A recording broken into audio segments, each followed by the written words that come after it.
Hi, everybody. Rich Wisniewski from Denville, New Jersey here. Hope everybody's doing well. It's amazing because I think the last time we did one of these, it was well after dark when we started. And here I'm looking at the sun's still out, so, or at least the sky's still bright. In any event, thank you all for joining us. And my job today is simply to just do a little brief introduction of our guest speaker tonight, who is Alan Furler. Alan, who grew up in Glen Rock and now lives in Cape May, spent much of his youth with his dad and other folks out looking at primarily steam trains through the end of steam and then into the fan trip era. He's retired from a career in biomedical engineering and retired more than 10 years now. Congratulations. That's a great milestone, Alan. It sounds like you and Rich Panisi retired the same year, if I heard that correctly. So Alan has donated his father's extensive negative collection to the Center for Railroad Photography and Art, and many of us have seen that work, whether it was in classic trains or other publications, and certainly in presentations that he's done for other groups like this, for the Anthracite Group and for Tri-State. So we're very much looking forward to what he has to share with us tonight. So Alan, please take it away. Okay. Yeah, I am going to, I mean, if you've seen other presentations, you're probably going to see some duplication, although I think this is the 5th time I've given a presentation on my dad's stuff. And, you know, I've tried to make them all different. Originally I did one for Tri-State and of course one for the center, where I kind of just, you know, a wide variety of railroads, just a whole cross section. And then I did one for Anthracite, and I was mostly Pennsylvania stuff, Lehigh and Hudson and Lehigh, New England stuff. But if you saw the one I did for Tri-State most recently, December, this is a lot of overlap. So you know, if you saw that and get bored, no hard feelings if you want to disappear. But I did spice it up a little bit. It's slightly different, but that was kind of the deal when I agreed to do it, that it was kind of short term. I didn't have time to do a whole new presentation. So that's where we're at. Let me see if I can get on here. Incidentally, I invited David Maney on the call too. You're going to see I have a couple of his shots that I've got to show. And you know, David's a good friend. He was a good friend of my dad's. I don't know if he would have been on this call anyway, but it's good to see you, David. And you know, if you stump me with questions, David has a good chance of answering them. Okay, now right away the controls went in different places than they were before, but I think this is going to work. Now I'm gonna. We're good. Yeah, you can control, you know, the extra pictures up there if you want. I tend to minimize them because I hate to have my face covering up too much of the show here. But you can adjust that yourself. So here's a title page I made up. Again, you know, this is I wrote Donald Furler's Quiet Monsters Coming to Life Again, because I've been using this title all the time, even though, as I explained, the presentation's been changing and evolving. But the reason I keep using that is because the Quiet Monsters Coming to Life is an actual quote from my dad that he used in letters to Trains Magazine, to Al Kalmbach and others, well, particularly Al Kalmbach, but he was also writing letters to others at Trains in the early 40s. And he was real excited about Trains Magazine. You know, he didn't like the format of the old railroad magazine. So he, at that time, was, you know, getting seriously into action photography. During the 30s, he'd done, you know, engine portraits, including 8x10 engine shots. But he really was getting excited in the late 30s by the possibilities for action photography, and that's where he started talking about the quiet monsters of the early 30s coming to life in the photography.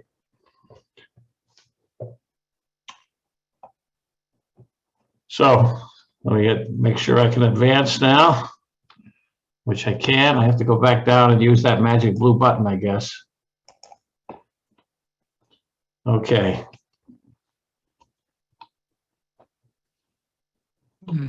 Everybody see that now and hear me? Yep. Yep. I start out with a sort of a standard disclaimer. I mean, if you don't like classic three-quarter action views, if you don't appreciate this kind of stuff, this won't be a good night. But my dad, was interested in seeing the detail of the locomotives, just like with his engine portraits. He really consistently sought to have the engine well lit and nicely smoking. Nicely meaning plenty of smoke, but nothing obscuring the engine of the train. And, he tried what he could to get some elevation. He preferred a higher angle, about like this, about even with the running boards. And, he tried when he could to catch the drivers down. That wasn't always possible, but, this he would think is a good shot. And any of those aspects being missing, he'd be unhappy, and it wouldn't be perfect. He was kind of a perfectionist. This is train 6, the Lake City's eastbound. It's K5A 2936 at Colberg Junction in East Patterson in 1947. The track to the right, of course, is the Susquehanna connection to Passaic Junction. In later years, the Passaic Junction name, I guess, became kind of used more commonly for this whole area. And of course, East Patterson has become Elmwood Park. It may take me a while to get into the rhythm here. Again, these are in the beginning here. I'm just giving you a couple of teasers to hope to get you interested. This is 2935. This is eastbound in Waldwick when it's been downgraded to commuter service toward the end of steam in 1952. I don't know if anybody can imagine commuting like this. It looks like a good commute to me. In the distance to the right is the stop for Waldwick employees, and the train is approaching WC Tower. And then we have a Lackawanna here. This is Pacific 1138 on train 1053, June 27th, 1946. This is west of their Patterson station. It's about where State Route 19 is now, and just south of Interstate 80, which of course took out this part of the Boonton line.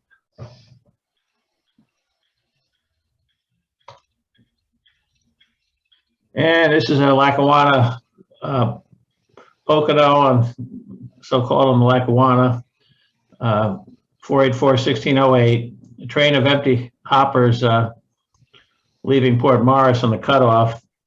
This one has the high-mounted headlight, which kind of gives you that bald face appearance. So later in the presentation, I'll show you a couple with more, what I think is a more conventional look.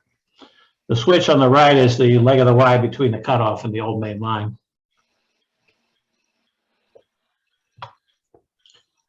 Now I've got a couple of slides, and I had longer versions of the family stuff in the some earlier presentations, but I've kind of cut that down now. But since I wasn't counting on everybody having seen the previous presentations, I went ahead with that, and, put some of it in there. Can you guys see the pointer on the screen? It may depend on your setup. I'm trying to use my pointer here. Can anybody see it? Yeah, I can see it. Okay. Yeah, we can see it. Okay. Just a basic outline about my dad here. He was born in a house by the Susquehanna tracks, actually in Hawthorne, 1917. Just able to stand. His mother said he loved watching trains clatter by from his playroom window. The Erie was always near too. His paternal grandparents and other family lived in Allentown, Pennsylvania, and they had no car. Neither of his parents ever drove a car, and therefore there was a lot of travel by train when they went to see his grandparents in Allentown. This map just kind of shows, many of you are probably familiar with this, but this is Hawthorne down here. Again, I'm not sure about the pointer here, but this red dot is the house where he was born, which backs right up to the Susquehanna tracks. It's still there. Then at about, that's right when he was born. Then about age 2, they moved across this way to right next to the Hawthorne station. And they were there till he was about 4 or 5. And then they moved up to Glen Rock, moved in with his maternal grandmother and aunt in a house on Glen Avenue in Glen Rock, right next to, the house is still there, actually. It's a law office now. It's right next to the post office in Glen Rock, and the Bergen County line is right behind the house, basically. It had a pretty long yard that went right back to West Plaza, right next to the Bergen County line. And then finally, when he got married, he moved over to a house in Glen Rock on the main line right here, West Main Street, which was, the Erie main line was in the front yard. So he obviously couldn't get away from trains. When he was a kid, he started with tin plate trains in the basement. He was an only child, so he was kind of spoiled in some ways. And, he got all the train toys he wanted.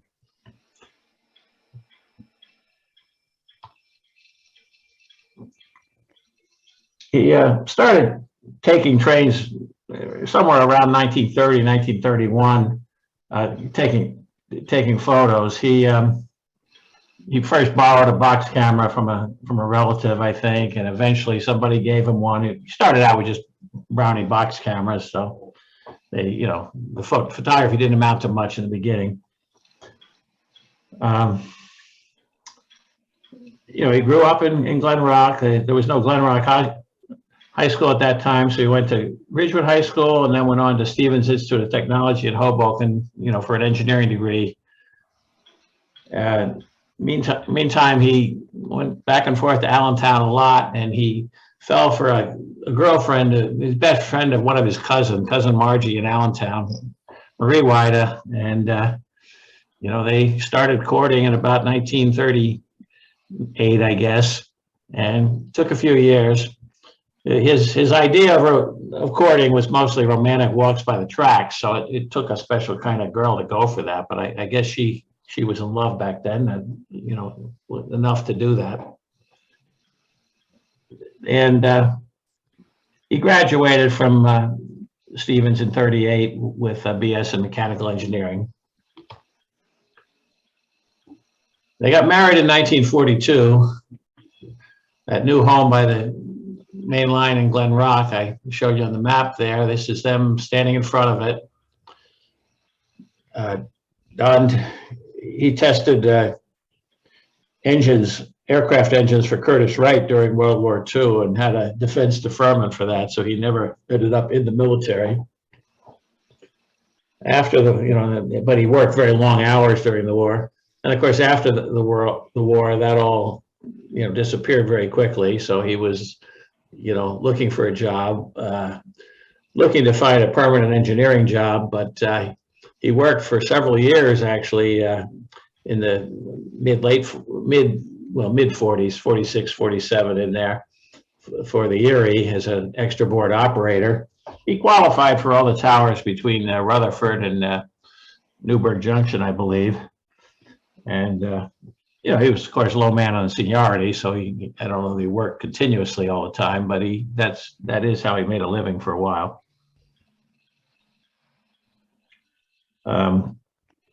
Eventually he had a job with a company called Union Asbestos in Patterson, which was another job. I have some asbestos in my lungs as a result of that employment, but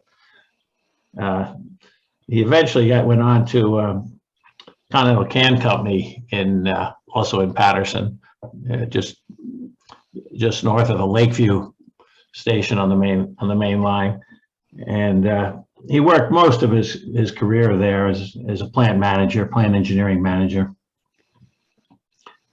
He finally got a first car in 1939. It was a used 37 Ford sedan, and he called her Lizzie. And he drove her over 40,000 miles in the first year, mostly chasing trains, and he kept her another 10 years. This is just about the end of her life, 1949. picture. That's me peeking out of the rear window on my grandmother's lap, and my sister Nancy and my mother are in the front seat. I'm not totally sure where this was, but I believe it was probably near Craigville, New York, on the Lehigh and Hudson. And that was sort of a favorite spot and frequent Sunday afternoon ride with this group.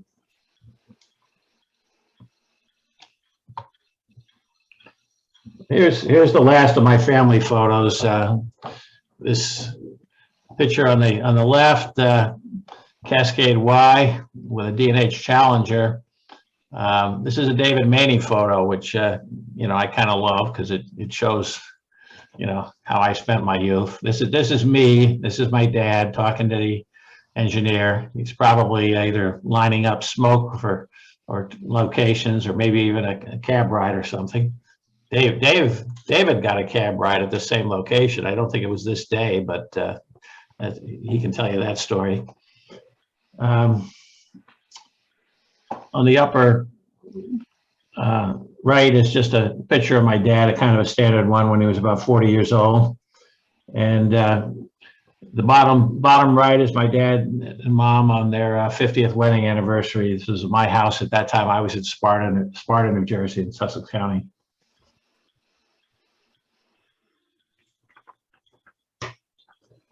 I've got a series of slides. This is something I had in earlier presentations, but I've juggled a little bit the actual photos that I picked. This is one I haven't showed before. I just picked this out as an example. I thought would be maybe interesting for this group. This is an example of the small negatives. There's actually several sizes of small negatives, you know, starting with the basic box cameras. And you know, most of them aren't high quality, but some of them do have some interesting material. This, of course, is an Erie motor car. This is at Middletown, New York, 4007. I'm not sure exactly whether that ran all the way down to Jersey City or not. If anybody knows, it might be interesting.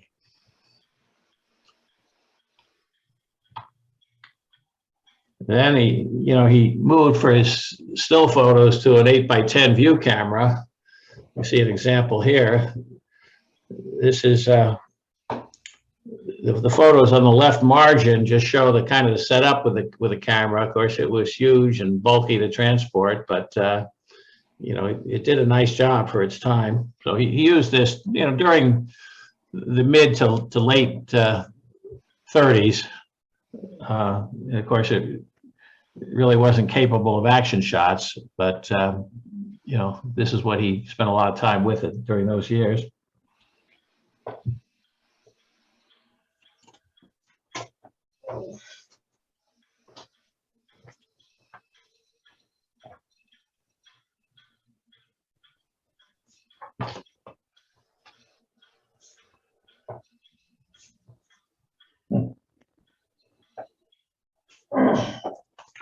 Sorry, brief. Somehow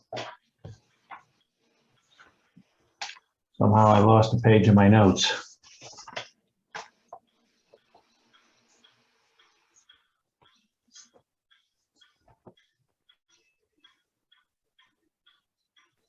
Oh, well, I don't really need them. The Lackawanna, of course, is at the coaling dock in Port Morris that existed at that time. You see on the upper left here, there's hopper cars that, you know, delivered the coal for the engines.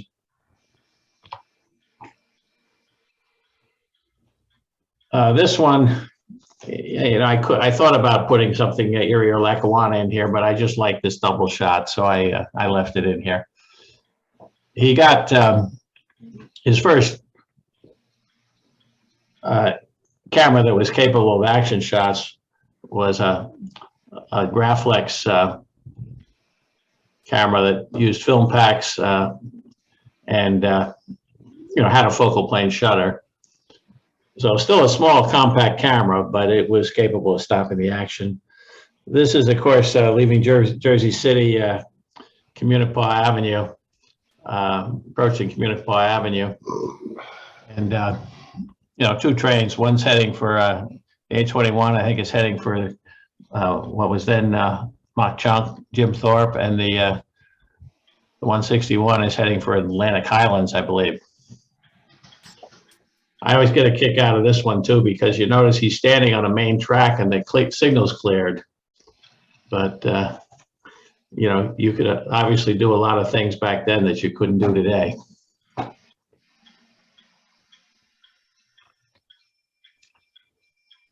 And his next camera, he still was trying to get larger negatives because he didn't really have good luck with enlargers. He built a homemade enlarger, but he was never satisfied with it.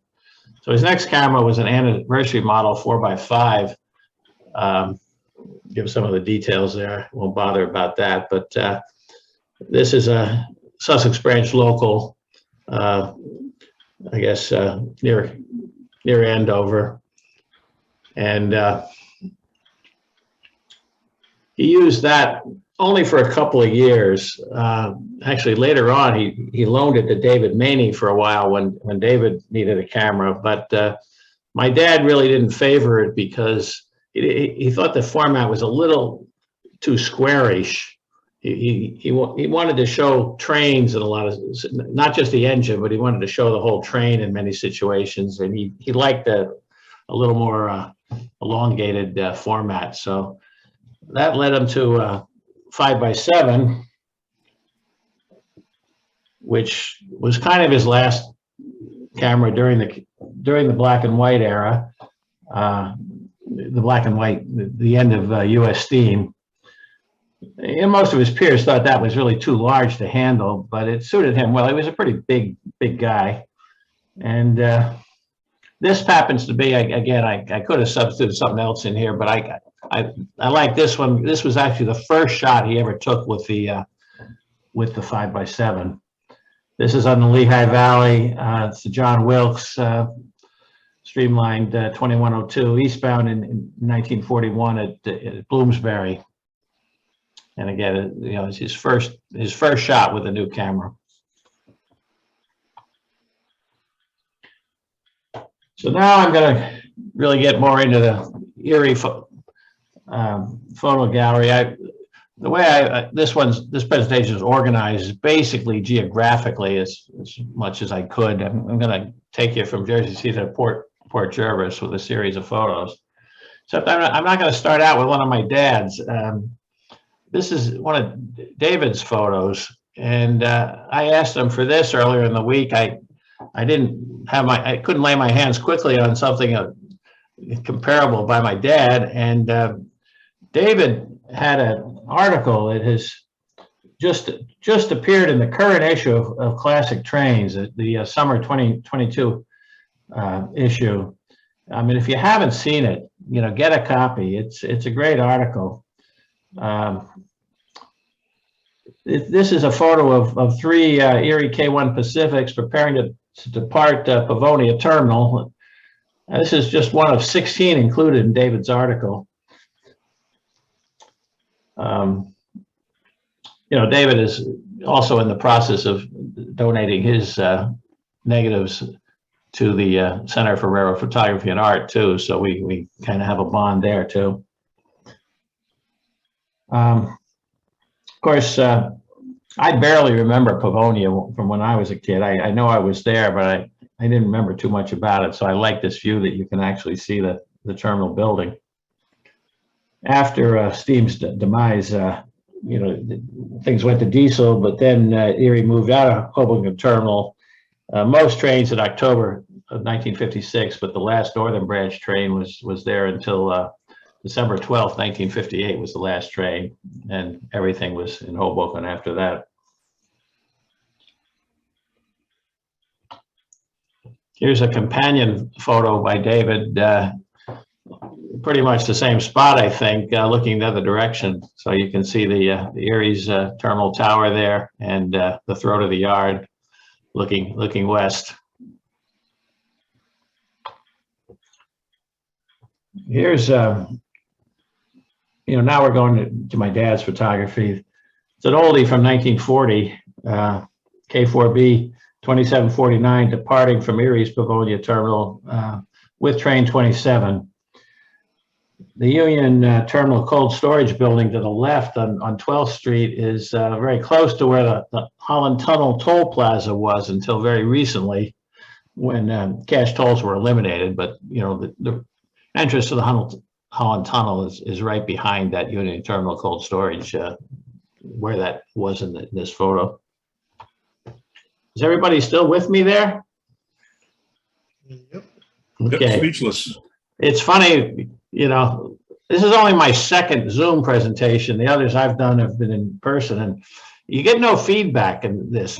So if you talk for an hour or so and you don't hear a thing, you don't know whether everybody left, went to sleep, you know, nobody laughs at your jokes. I mean, it's, you know, so every once in a while, you know, somebody coughs, so I know you're there. Well, Alan, I'll throw in, there's one question or one answer that's posted to the chat regarding your motor car picture. From Jeff Gabriel, he says, the motor car at Middletown is probably going to Pine Bush on the Middletown and Crawford branch. Yeah, that makes sense. So That it was not labeled that way, but you know, I believe it. I'll let you get back to the show now. Okay. This shot, you know, again, we're just moving a little further west. There's two more trains departing Jersey City. The closest is led by Pacific 2715. On the left is an approach that, over here is an approach to the Holland Tunnel. And that large rectangular building on the right was owned by the SB Pennick. I don't know if you can read it in the slide here, but this is the SB Pennick company. It was actually a manufacturer back then of plant-based pharmaceuticals. I believe, I haven't been down there, but on Google Maps, this building still exists. I guess it's used as a warehouse now. Of course, Interstate 78 runs right through, right where the engines are here now. So this is, you know, totally unrecognizable if you're down there, I guess.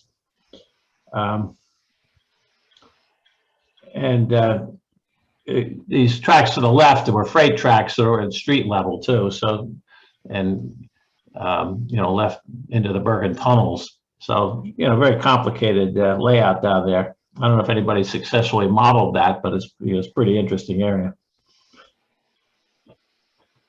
Well, this shot and the next couple, they were all from the early 1950s. Oh, I didn't mention David's shots too, those were also around 1950.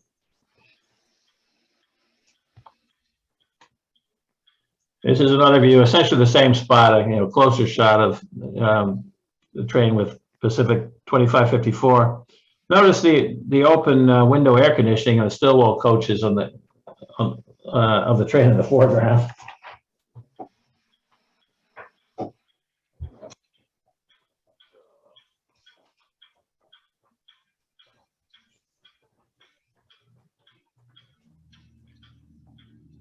Excuse me. And you know, here just a little bit further west, it's 2710 K4 with a commuter train entering the Erie's mile-long cut under the Bergen Arches. You can still see that Pennick and Company building again in the distance. So it's just a little further. I'll just add, if I could, that this would be the Palisade Avenue bridge here, and that probably, I'm guessing, the previous photo was taken from up on that bridge. Yeah, I'm not sure it was quite that high, but I think, I mean, it was near there, obviously. I think there must have, I don't know, David, you probably could tell, but I believe I don't think it was quite at the top of that, maybe. There was kind of a bank over on the other side of the bridge there, maybe. But yeah, it's right there someplace. Yeah, there's a trolley right of way just to the right of the frame here. And that was sort of sloped. It's still there, actually. And that may have been also one of the photo locations. Of course, you know, last trains from here to the terminal ran, I think, in 57, and there have been, you know, alternate use plans discussed for many years. But I gather, again, I was just looking online, but I gather they're really making progress now to trying to create some kind of a multi-use greenway through there. But I'm not sure if it's a done deal, but it looks like there's a whole website about it. Anybody know about that? Anyway, Now we're out in the meadows.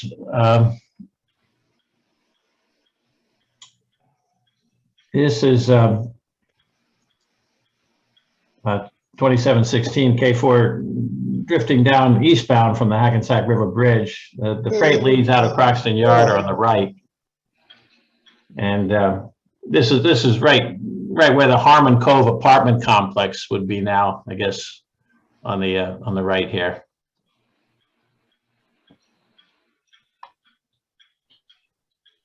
And here we are on the Hackensack River drawbridge. This is taken right from HX Tower. 2552 on train 123. I think David Maney was there that day too, and Bob Collins as well. So I guess these photos from one of the photographers you've probably seen before, but really neat shot. I guess it was relatively hard to get there though by car. I'm still not quite sure whether they got there on a train or by car, but interesting shot.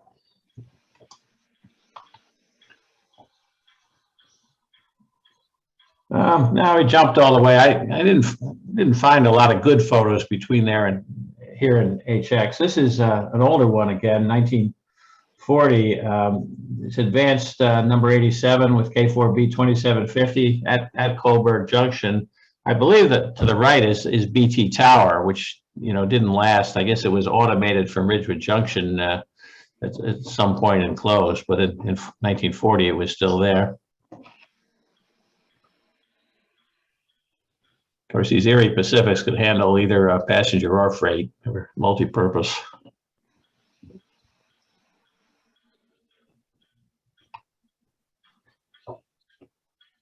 And this is the K5 2918 with commuter train westbound passing the ball game at Daly Field, which is in the Radbird section of Fairlawn.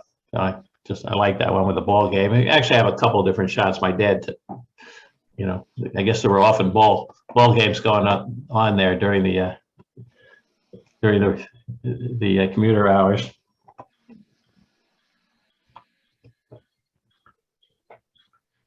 Now we made it to hometown Glen Rock. Of course, my dad took lots of shots there. This is an eastbound freight with an S3 Berkshire 3357. This is beyond Harristown Road on the Bergen County line in 1946. So kind of near where the Nabisco plant would be off to the right there later. The Erie had a total of 105 Berkshires. And the 35 in the S3 class built by Baldwin Locomotive Works were the most numerous. And these were certainly my dad's favorite freight engines, I guess. He liked some of the Lehigh Hudson River engines too, but that's another story. This is K4 2745, train 27 in 1945, again on the Bergen County line. This is running past the distance signal for Ridgewood Junction and approaching Harristown Road.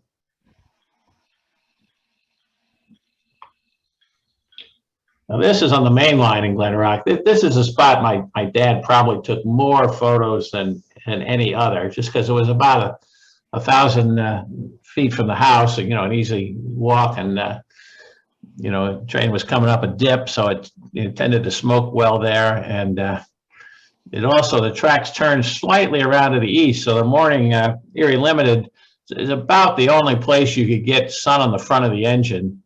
So it was convenient that it was right close to the house. Hey, Alan, was that, were they the butter dish milk cars on the previous photograph?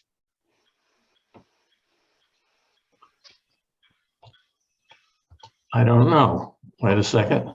No, that one there. I don't actually know that term, but I believe they were milk cars.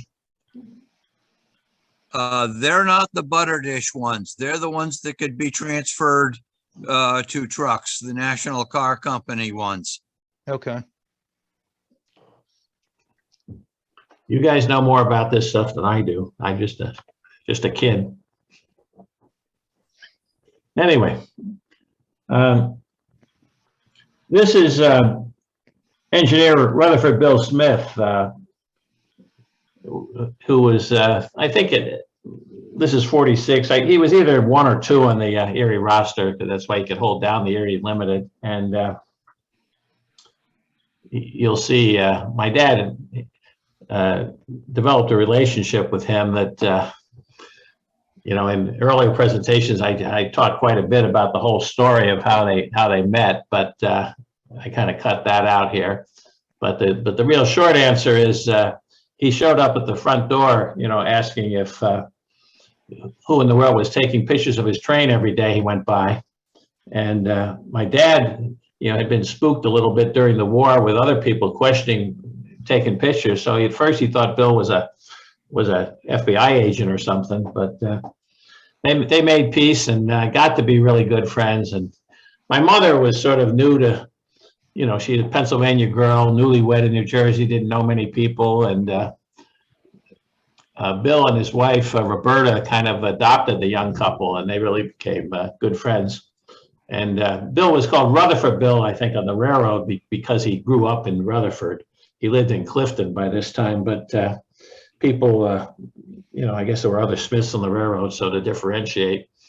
But his friends, including my dad, usually called him Smitty, although sometimes they called him Bill too. So you know, I may confuse you by going back and forth between Smitty and Bill. But this is Smitty and Roberta up near Bear Mountain in Harriman Park. That's Smitty's car. Got his Sunday best on, and his son Ralph was a park naturalist up in Harriman Park. So they tended to take trips on Sundays to go up and see Ralph. And I remember Ralph too. When I was a kid, you know, he would stick rattlesnakes in my hand, and it's pretty exciting stuff. And this is a shot.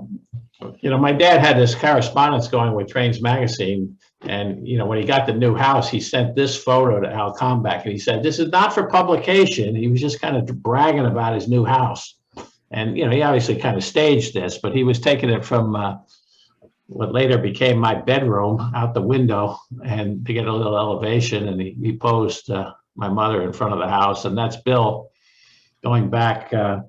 His regular run was to go up on the Erie Limited train 1 in the morning, lay over in Port Jervis, of course, the division point, and come back on Not anything. yeah, 20. No, he came back on 28, passing again about 5 p.m., which is what you see here. So he's on 28 on heading back. That was his regular run that he held that for, I don't know, at least a half dozen years in the late 40s, right into when he ran diesels at the end. He claimed he always hated them, but he came home clean, so he secretly liked that, I guess. Alan, quick question on the previous picture. Is Smitty in the cab? Is he wearing a jacket, vest, and tie? Yeah, that he was, you know, he was old school, but yeah, I think so. After all, he was running the premium train on the railroad, you know. Mm-hmm. He didn't go in for, I never saw a picture of him with overalls. I think he wore a tie and he obviously, when he was off duty, he really dressed up too. But yeah, I have no reason to, I don't actually know the occasion of that photo, but I have no reason to believe it's not standard workday.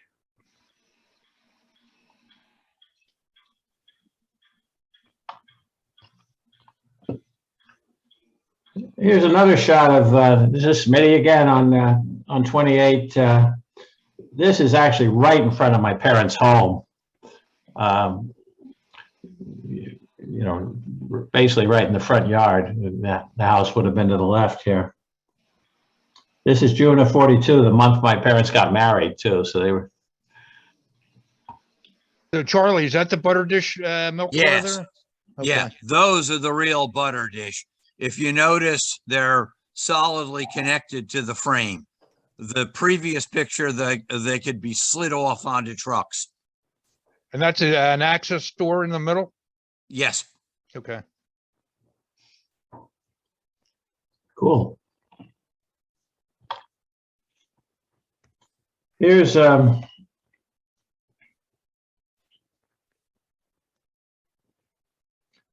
this is train 28 again, but this is a 2746. It's in front of Leone Lumber Company, would be off to the left there. This is just approaching the main line Rock Road grade crossing in Glen Rock, you know, pulling into the station. I remember vividly when that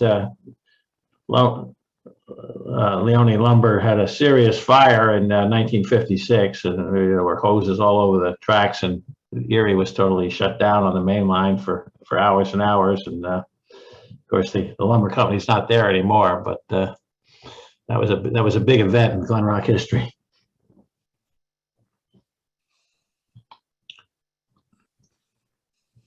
Major Junction. Yeah, this is Lake Cities, 2940. This is 46 again. And WJ Tower to the right.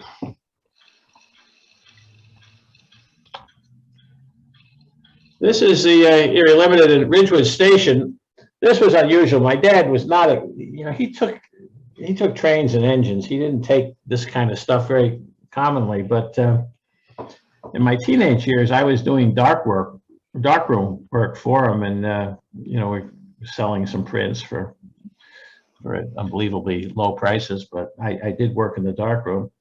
I remember he was in contact. He got with William Cratfill, Bill Cratfill, who was from the Midwest, I guess from Omaha. In contact with my dad for Eastern Shots, to include in his 1967 book, Steam, Steel, and Limiteds, kind of a classic. And he was looking for drumhead pictures. In addition, I mean, my dad gave him some shots. It was basically a named passenger train book. And but my dad remembered that he had this picture, but he didn't even know where it was. We had to look through 1,000 negatives to find it, but we did find it. Bill Cratfill, some of you may well know or know of, is his daughter, Kate Cratfill, who was married to Trains Magazine editor Jim Wren, and you know, she's been an active rail fan in her own right, particularly out west on the Union Pacific and so on. Of course, Jim Wren's tragic recent passing was a huge loss for the rail fan community, but there was a connection there, though.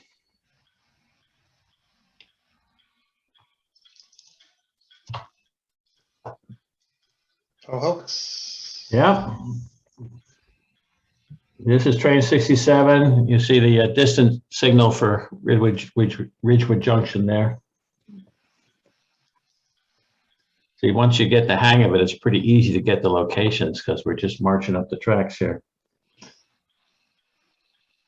This is 1950 shoe shot at K4.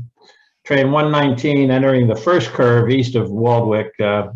You know, big wave for the firemen here. My dad probably spent more time in Waldwick than anywhere other than Glen Rock, so I'm going to include several views here. Of course, with the, you know, that sweeping curves there, and the WC Tower and the engine terminal. There was a lot to photograph there. This is just a car length or so further west on the same curve. Train 2935 with K5A. Or excuse me, engine 2935. The train is 129, and you know, again, the distance signal there for WC. Dave Maney was actually with my dad on this day and took a color shot. This was June 19th, 1952. I guess at that time there was some urgency to you know, photograph everything possible, because the K5As had been downgraded to commuter service, and I guess the end was in sight at that point. So they were getting out every possible time to catch the end of steam by the time this was taken.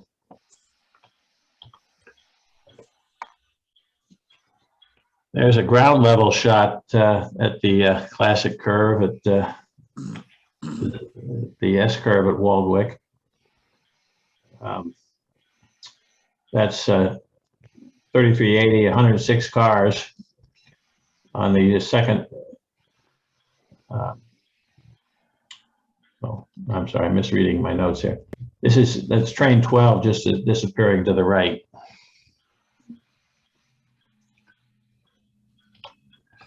Now, this is sort of the more classic view that, was made from the bridge of the S curve. A lot of people in publications started calling this Collins curve because Bob spent a lot of time there. But my dad was there with him a lot of times too.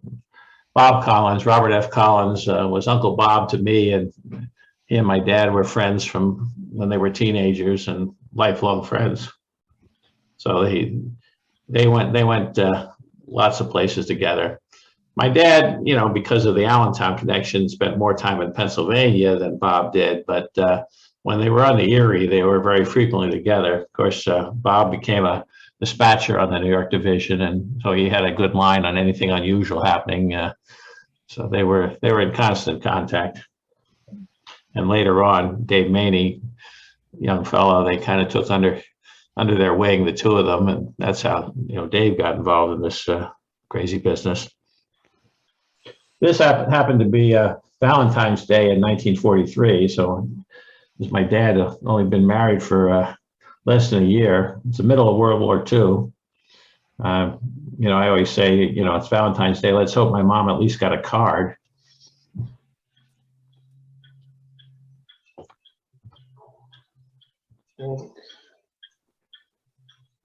This is K4B 2747 westbound 15 car string of Stillwell coaches. WC, you can see WC Tower behind the home signal there on the right.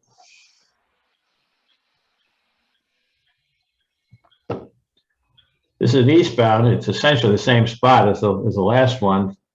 This again was when K5A 2935 had been relegated to commuter service in 52.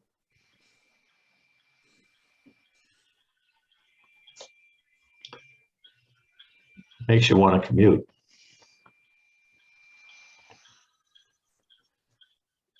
And now moving west from Waldwick into Allendale, by the second coach is what my dad referred to and knew as Swan's Crossing. I found in recent years that most people don't use that terminology. I'm not quite sure what the history of that is, although I think the Swans were a historic family in the area.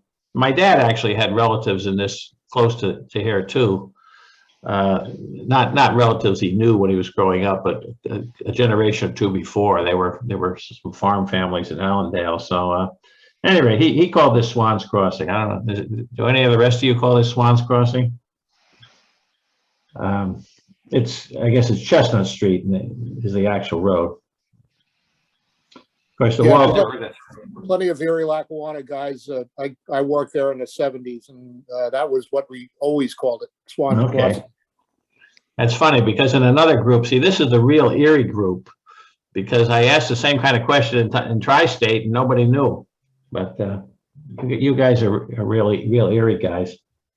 So I'll just mention that the current New Jersey Transit special instructions, the grade crossing is referred to as Chestnut Street, but the switch at the west end of Waldwick Yard, the hand switch, that switch is called Swan's Crossing. Interesting. Yeah. I actually tried to research that a little bit. I Googled and things, but I couldn't find it much except that I couldn't find anything from this century or even the 19th century about it. Everything I found was just way back in historical records. So, but obviously the references you're referring to don't come up on Google. That crossing on just west of Waldwick there, if I'm correct there, it used to be called the Bleachery Crossing. Not this one here, on the previous picture. Oh, yeah. Uh-huh. That's the one at Hollywood Avenue is a Bleachery. That's east of Waldwick. Mm-hmm. Yeah. Yeah. Okay. Yeah, I remember that term too, but yeah, I think it was east of Waldwick. Okay, you're gonna be here a long time if I don't move quicker, I guess. This is now in Allendale. It's train 27. You see the milepost, Jersey City 25 on the left-hand side. So Allendale Station would be just behind the train here, I guess.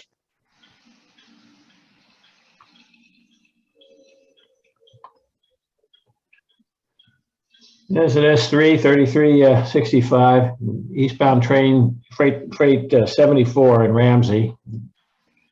To the right in the distance, the Route 17 bridge is visible. Of course, that's a present-day station site for New Jersey Transit.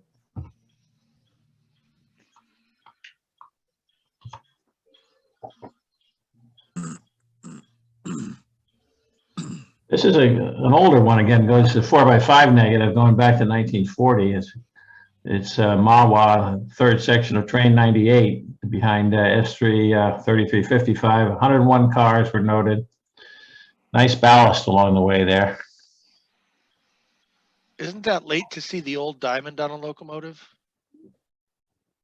1940? Because that's the old font, right, Paul? Yeah, it's the old with the smaller Roman, but I think that lasted on a lot of engines into the later 40s. Oh, okay. But that's about when, right after World War II is kind of when the Erie went whole hog with the new, taller, skinny Erie. I'm just surprised to see it on bigger power like this. Yeah, it tends to disappear on the Berkshires pretty quickly, so it is kind of interesting to see it that's still on there in the 40s, but not completely uncommon. Thank you, Mr. Decal expert. Now we're into New York State. K1 2541, an eastbound train departing Suffern. This is June of 49.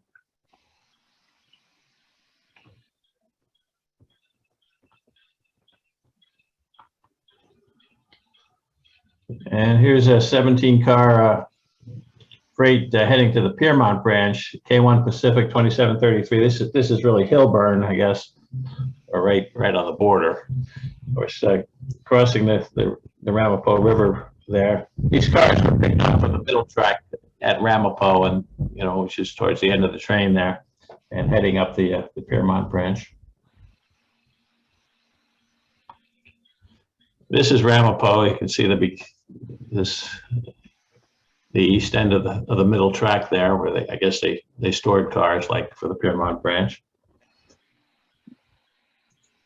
This train is also approaching. It's heading towards Sterlington and very close now to the really disastrous head-on wreck that occurred in August 1958, where 5 Erie Railroad men died, including the engineer of the train, Sammy Nardo. My dad and Sammy were next door neighbors growing up, so it was pretty personal. And I was there with my dad during the cleanup effort. I was, I guess, around 13 then, so I was, it was pretty horrible, pretty impressive, and I can remember it. Of course, it was. You probably know the story, but I can't recount the whole story. But it actually was operator error for the operator in Suffern.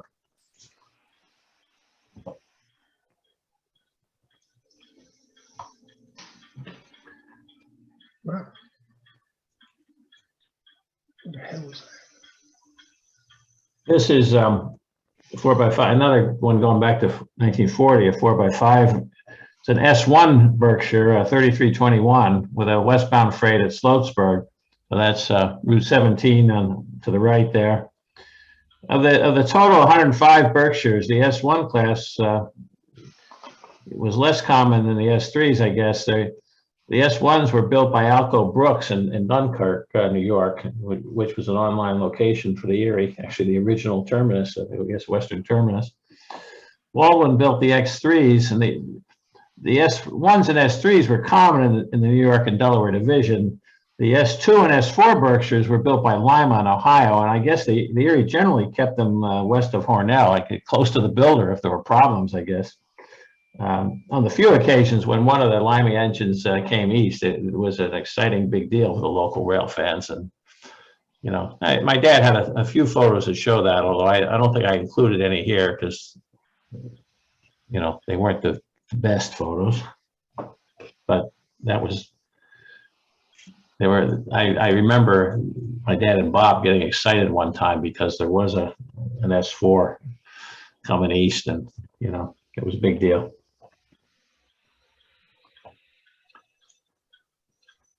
This is an eastbound freight, July 45 and S1 3324. It's milepost JC 38 is the milepost that's on the right there.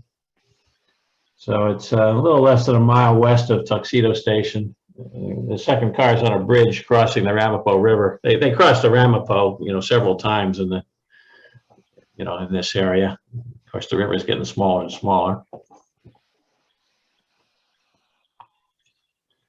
This is Southfields, second section of train freight 80, S3 3355. It's March of 46. Route 17 is behind the train here.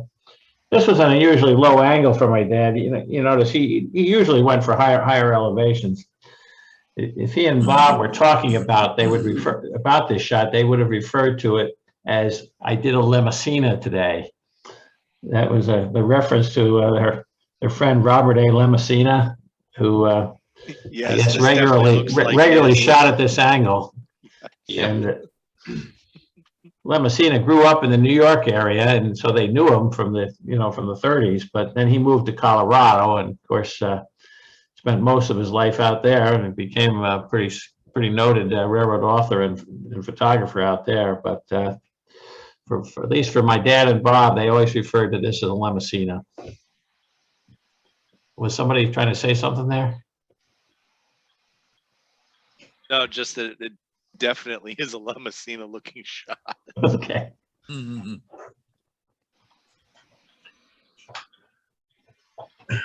This is Arden.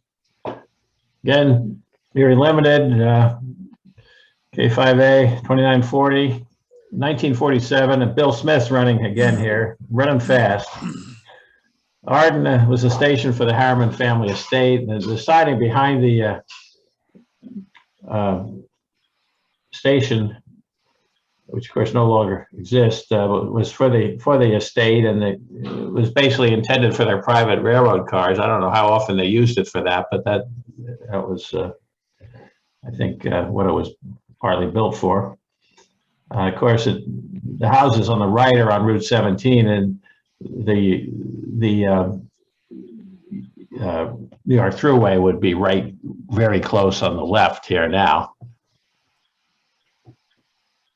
This was a kind of a favorite spot of my dad's too. He took quite a few at this shot, you know, at this location. I mean, again, it was a place where you could get some sun on the front of the engine, I guess, which was important to him.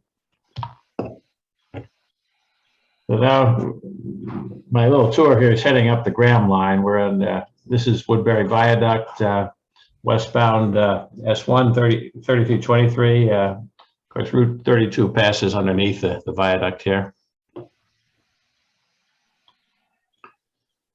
And Boonda Viaduct in Salisbury Mills. This is the first section of train 98, 92 cars. This is 3371 S3 in February of 1941.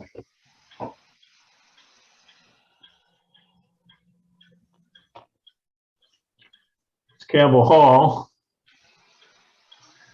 1946, 3353.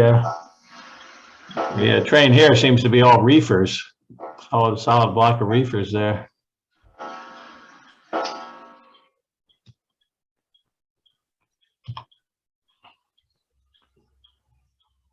This is Stony Ford, westbound freight 89, 93 cars.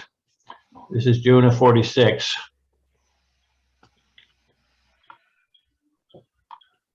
Sort of a similar spot, but with the lower quadrant signal. I'm, you know, not used to seeing those on the Erie. I'm not old enough. This is Michigan Corners, just east of the present day Middletown Station. westbound freight. This one originated in Maybrook. It's August of 42. Whereas the tracks here are now just north of Interstate 84.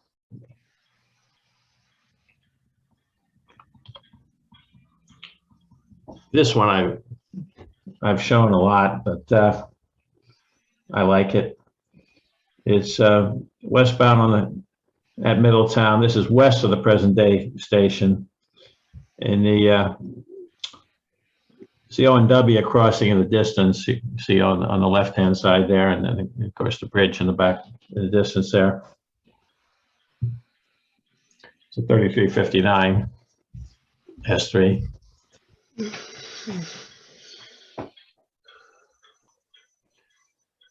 All right, I stuck this map in here. You guys may not need this, but for more general groups, we're heading to Howells Junction now, which is confusing to a lot of people. So maybe not this group, but of course we've been following the Graham line here to Howells, the old main line, which I'm really not doing much with in this presentation in the interest of time, but up through Gray Court and Chester and Goshen and downtown Middletown up to Howells. And then the Graham line is here, goes to the present Otisville station and into the Otisville tunnel. And the old main line is here, climbed up to Summit by Otisville, above the tunnel, above the current station. And then the two lines got back together down here at Guymard,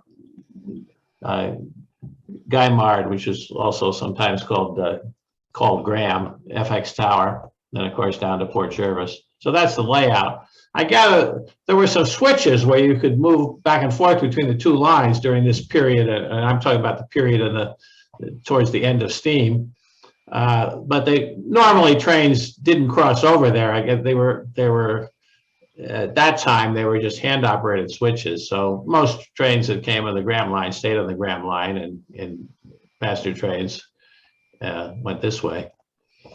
So this is a map that was done, for another program. This was by Marty Felder, but he gave me this to use by permission, so I did. So here we're at Howells Junction. This is a freight on the Graham line in 1945. It's westbound from Maybrook, S3 3356, and the two tracks on the left are the two tracks on the right are the old main line. The two tracks on the left are the Graham line.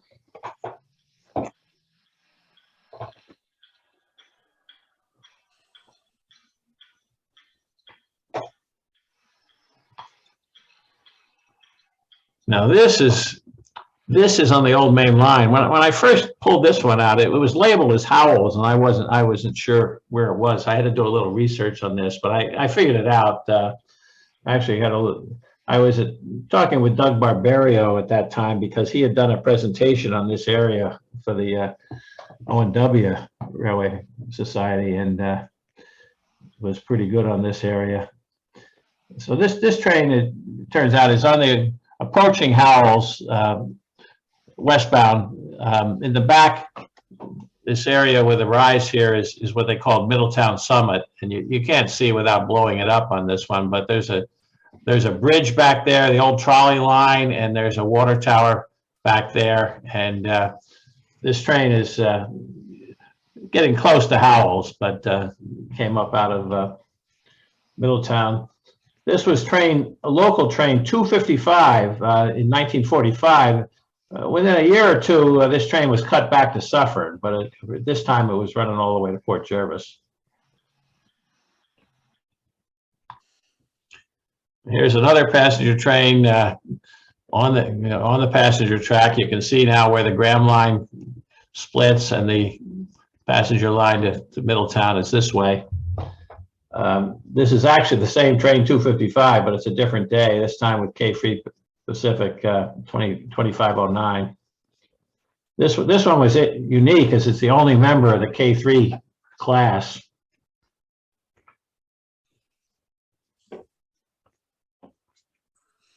This is the same day as the last shot. This is train 27 with K5 Pacific 2918. That's the Bowser Road Bridge, which is where my dad was standing for the previous photo.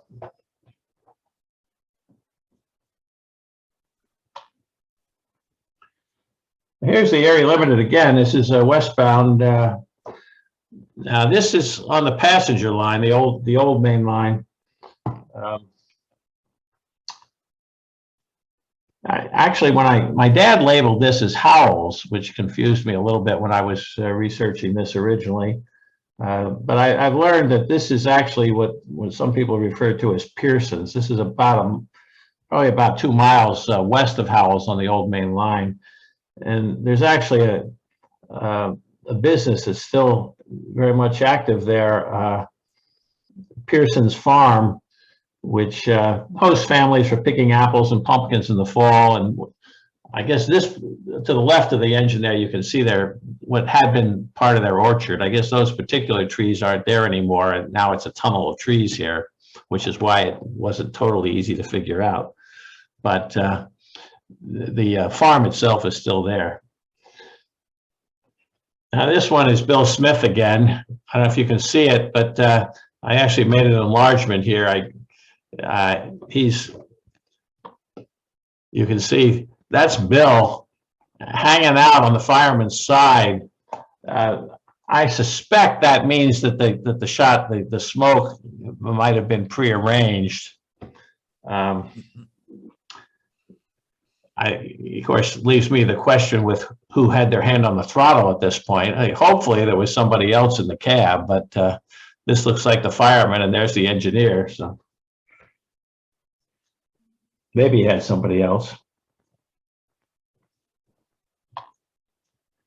Now this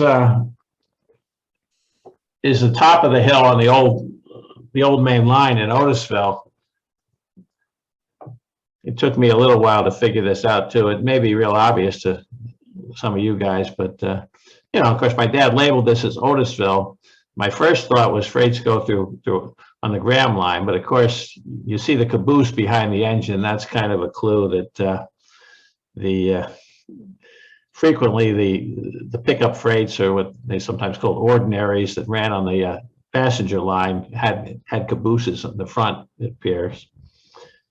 Also, when you blow this up in the back, there's a crossing in the background, and of course, I knew the Graham line didn't have any crossings, so I figured it out. This is route.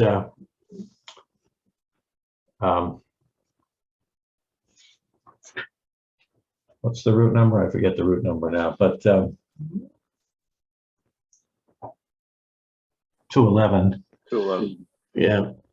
So in other words, the west portal of this is right above the kind of the west portal of Otisville Tunnel. Otisville Tunnel is through the area in the back there. The road, it doesn't look much like this today because the road, I guess, has been widened over the years and they cut back the cliff over there, but you can still see those same kind of rocks.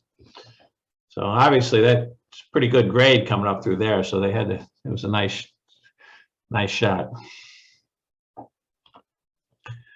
Now this is going down the hill on the other side.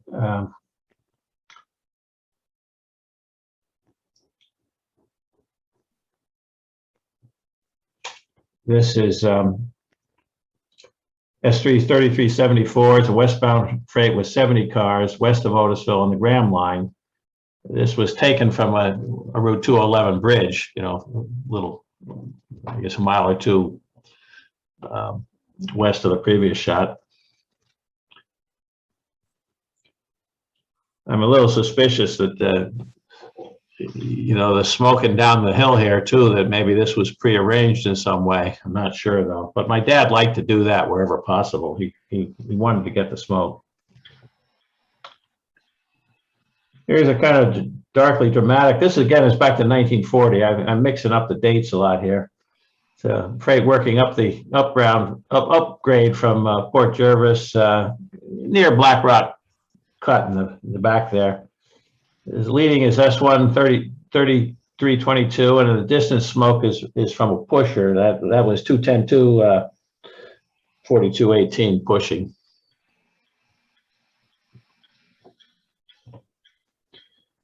Here's train 9 heading downhill into Port Jervis, smoking again. I guess I just pick out the ones where they're smoking.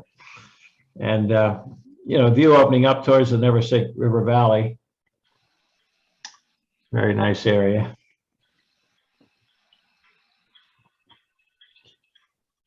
And here's a train getting out of Port Jervis, 3360. Eastbound freight. This is actually the same day as the previous shot. The train is the 4th section of number 98. So N2 Mike 3209 was pushing on this train.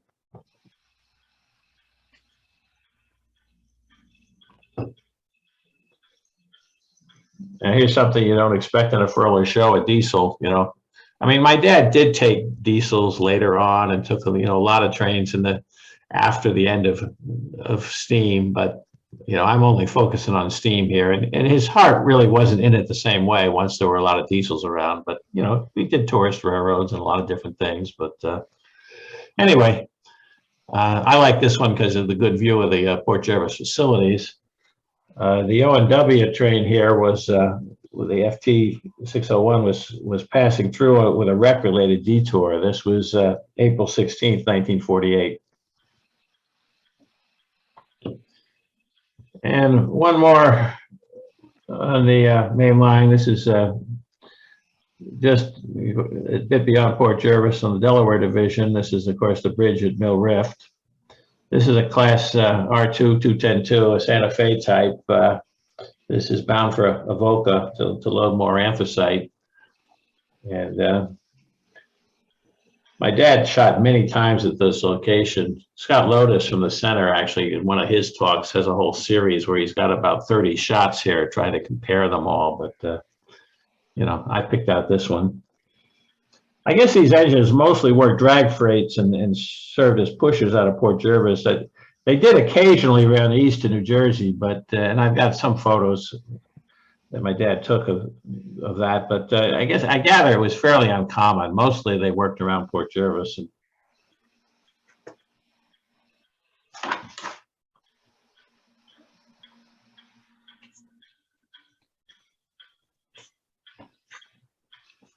Yeah, quick interruption. About 3 shots ago, you had a picture of an Erie Burke there and with a snowplow type of pilot on there. I don't think I've ever seen anything quite like that before. Was that common, or did I just, yeah, there it is. Thank you. Anybody else seen a shot of one like that? I've seen it before, but I can't tell you whether it was, I don't think it was common. It's a very short plow. Actually, this is probably a good spot. There are a couple of questions in the chat, so let me read those. Questions and comments. A comment from Logan G. These photos are amazing, so historical. Mark Schmidt states, by 1952, there were only 3 or 4 K5s still in service. I guess it's referring back to a K5 photo. Michael Finfer, I'm familiar with the K5As, right? Yeah. Yeah. Michael Finfer, I'm familiar with the term, I guess Swans Crossing is referring to. Also, the Hollywood Avenue crossing was referred to as Fleecery Crossing. Bleachery. I think that was Bleachery, yeah. Okay. At least I don't know where Fleecery is, but I remember it being referred to as Bleachery Crossing. Bleachery. Okay, must be misspelling. Rich Panisi comments, beautiful photos. They prove I was born a decade too late. And Rich Chapin says, yes, great. Rich Chapin says, yes, great pics. Very impressed by the smoke plumes. Were these luck, location, or knowing the engine crew and they knowing where he would be? Where would he be? Or where would he be? Where would he be? He was never a good typist. I mean, as I said earlier, my dad did whenever possible try and arrange smoke. He, you know, after he got to know Bill Smith,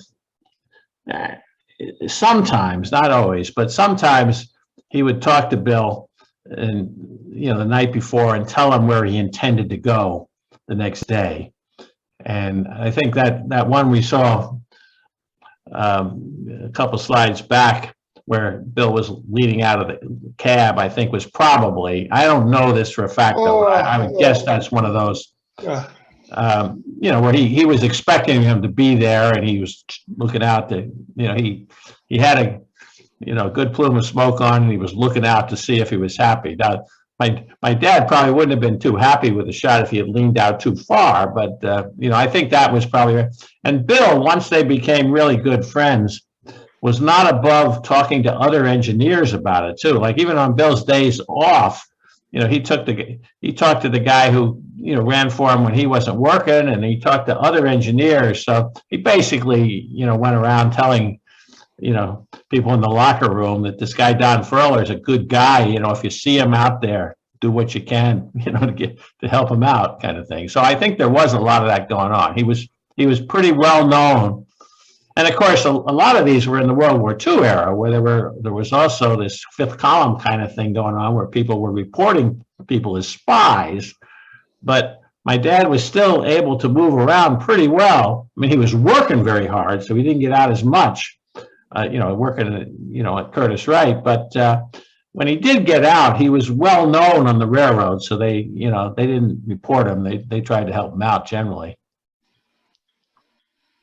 Okay. But in any, you know, in most individual cases, I'm just guessing. I don't know when it was arranged and then when it just got lucky. Although certainly when you see them smoking well going down the grade, you think maybe there was something going on there. We have one comment from Emil Wallerko. Beautiful and crisp photos. Kudos for the large format negatives.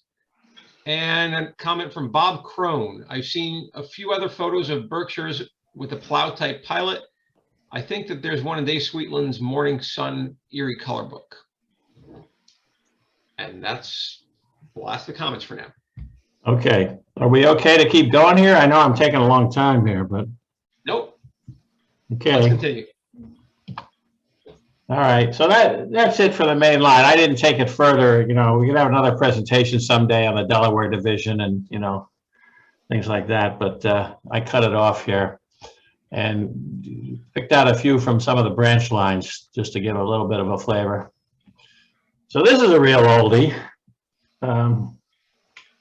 This is a North Branch train, gas electric, 5007 at the Erie's Newark station. This is very early in my dad's photography, 1932, I believe. When my dad started a filing system, he didn't have one the first couple of years when it was just, you know, box camera stuff that was really not, he didn't know what he was doing. But this was number 5 in his filing system. So this was one of his earliest shots, I believe. Some North Branch trains, of course, terminated at the lower level in Patterson, and others continued on up to Waldwick. I don't know. Somebody here probably knows when they last ran. I remember them when I was a kid. They definitely ran into the 50s, I think, but the very early 50s. Does anybody know when they last ran? 1966. Really? I didn't think it was that late. 1966 on the New York division? That was Jeff. I think the question is about the doodle bugs, not the. Oh, the doodle bugs. I'm sorry. Oh no, yeah, I wasn't talking about the North Branch. No, yeah, I was talking about the doodle bugs. I think the early 50s sounds about right, like 53 or 54. Yeah, that would be my guess, but I don't really know. But I know it, you know, it had to be about that long because otherwise, as a kid, I mean, I was born in 45, so I wouldn't remember them if it was, you know, if it wasn't about that late.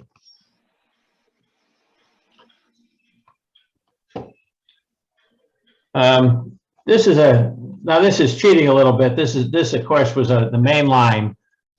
This is Carlton Hill on the old main line through Passaic, which at the time this was taken in 47, of course, was still the old main line in Passaic. But later on, this became a branch line because when the line through Passaic was severed in the 60s, they did keep running some rush hour shuttle trains to Carlton Hill.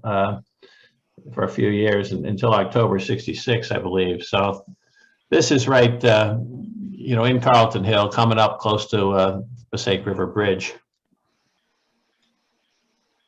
Or no, I'm sorry, it's the other way. It's coming up from the Passaic River. This is eastbound.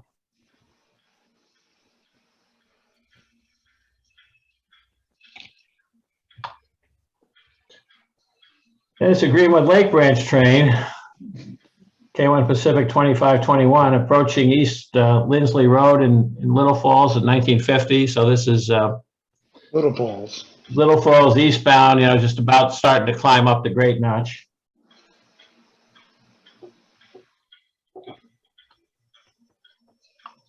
So he's already passed, no, Singac is behind him still. Yeah, Singac and the Little Falls station is behind. This is right at the, where the real hill starts. Right before the Peckman Creek Bridge we're getting to. Yeah, I think that's right. I know I looked it up. The crossing in the back is called East Lindsley Road.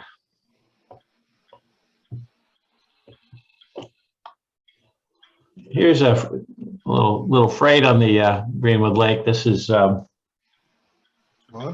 near Midvale, crossing the Montague River, eastbound Mike 3203. This is October 1950. The only thing that remains of that today are the piers for the bridge. Everything else is gone. Mm-hmm. This is New Jersey, New York. I'm just jumping around, hitting many of the branch lines. That's Oredel. Yeah, Oredel by the reservoir, and the fence in the background there is the Oredel Reservoir. 2521 is the same engine we saw, you know, back on the Greenwood Lake 2 slides back. As I understand it, this siding was removed at some point, and then New Jersey Transit tried later to put it back when they wanted to increase service, but we're beaten back by strong NIMBY opposition, and I guess it's still not there now.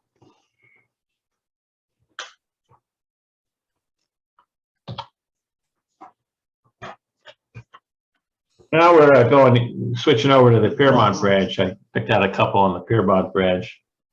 This is eastbound on the Fairmont Branch, of course, the original Erie main line, and when it was back with the broad gauge days. It's K4 2716, which we saw earlier on a passenger train in Secaucus. Again, those smaller Pacifics were pretty versatile. This is a freight, I guess that's a number. They called it Freight 280, the timetable number. It's February 47. The structures behind the train are associated with the Union Hill Quarry in Suffern, which was most recently owned by Tilcon. It's no longer operating. I don't know exactly where it stands. The land is still undeveloped there. I think they're trying to make some kind of park out of part of it. And I think one of the structures back there was still standing, but you know, there's no active quarrying going on there now.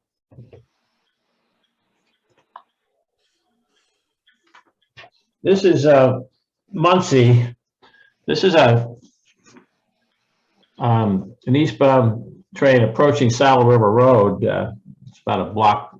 I forget what. There's another road. I actually scouted out this spot to figure it out. There's another road which the name escapes me just before, just west of Saddle River Road, and it's approaching that road. It's 1946. K4B 2748. It's carrying white flags. It's a Sunday deadhead equipment move, which apparently was somewhat of a regular thing. The cars are heavyweights. Yeah, I can't tell what, those are weird. I believe what's going on here from some notes and sort of some other shots, I think they were heading to Camp Shanks near Orangeburg to pick up troops returning from overseas at this time. I don't know a whole lot about this. I looked up some stuff on Google. I was interested in it. I mean, I guess Camp Shanks, which is near Orangeburg, it doesn't really exist anymore, although most of it, the land has been developed. Although I gather there's a museum over there that I haven't been to yet that I was kind of interested in checking out. It was the largest Army staging and embarkation camp used anywhere in the U.S. during World War II. This is Google stuff now, or Wikipedia or something, but they processed 1.3 million service personnel including 75% of those participating in the D-Day invasion. At the close of the war, 290,000 POWs also passed through there as they were processed for return to their native countries. Now, I'm not sure, again, if anybody knows, I'd like to hear more. I'm not sure how many of these movements were by train or whether they got there some other ways, but apparently a whole lot of, and they would go to Camp Shanks and then they would take them by boat, by some kind of a ferry down the Hudson from there and embark on ships and return on ships from Europe down there. But this was kind of the camp, the Army camp that they used as a embarkation point. Now that's pretty much all I know about it. Is anybody an expert? They always said Camp Kilmer in Edison, New Jersey was the largest. No, I don't know. This is what it said on. And they had a lot of POWs there. And then in 56, what was that called? Camp Kilmer. Oh, Kilmer. Yeah, I thought that was later though. No, that was World War II, and that's where the Hungarian refugees came in 56. Yeah, I remember hearing about Kilmer later on when of course, when I was reading the paper. So I as I said, what I read was just off Wikipedia, I guess. So you can't believe everything on the internet. So I don't know if those numbers are right or wrong, but I do believe this was a troop train movement, and I'm curious how many of those, whether that was a common thing or was just a few of them. So, Alan? Yes. Those head 4 cars look like Harriman cars. Yeah, just going to say the same thing, UP or SP. Yes. Yeah. Well, that would be consistent with them being troop trains,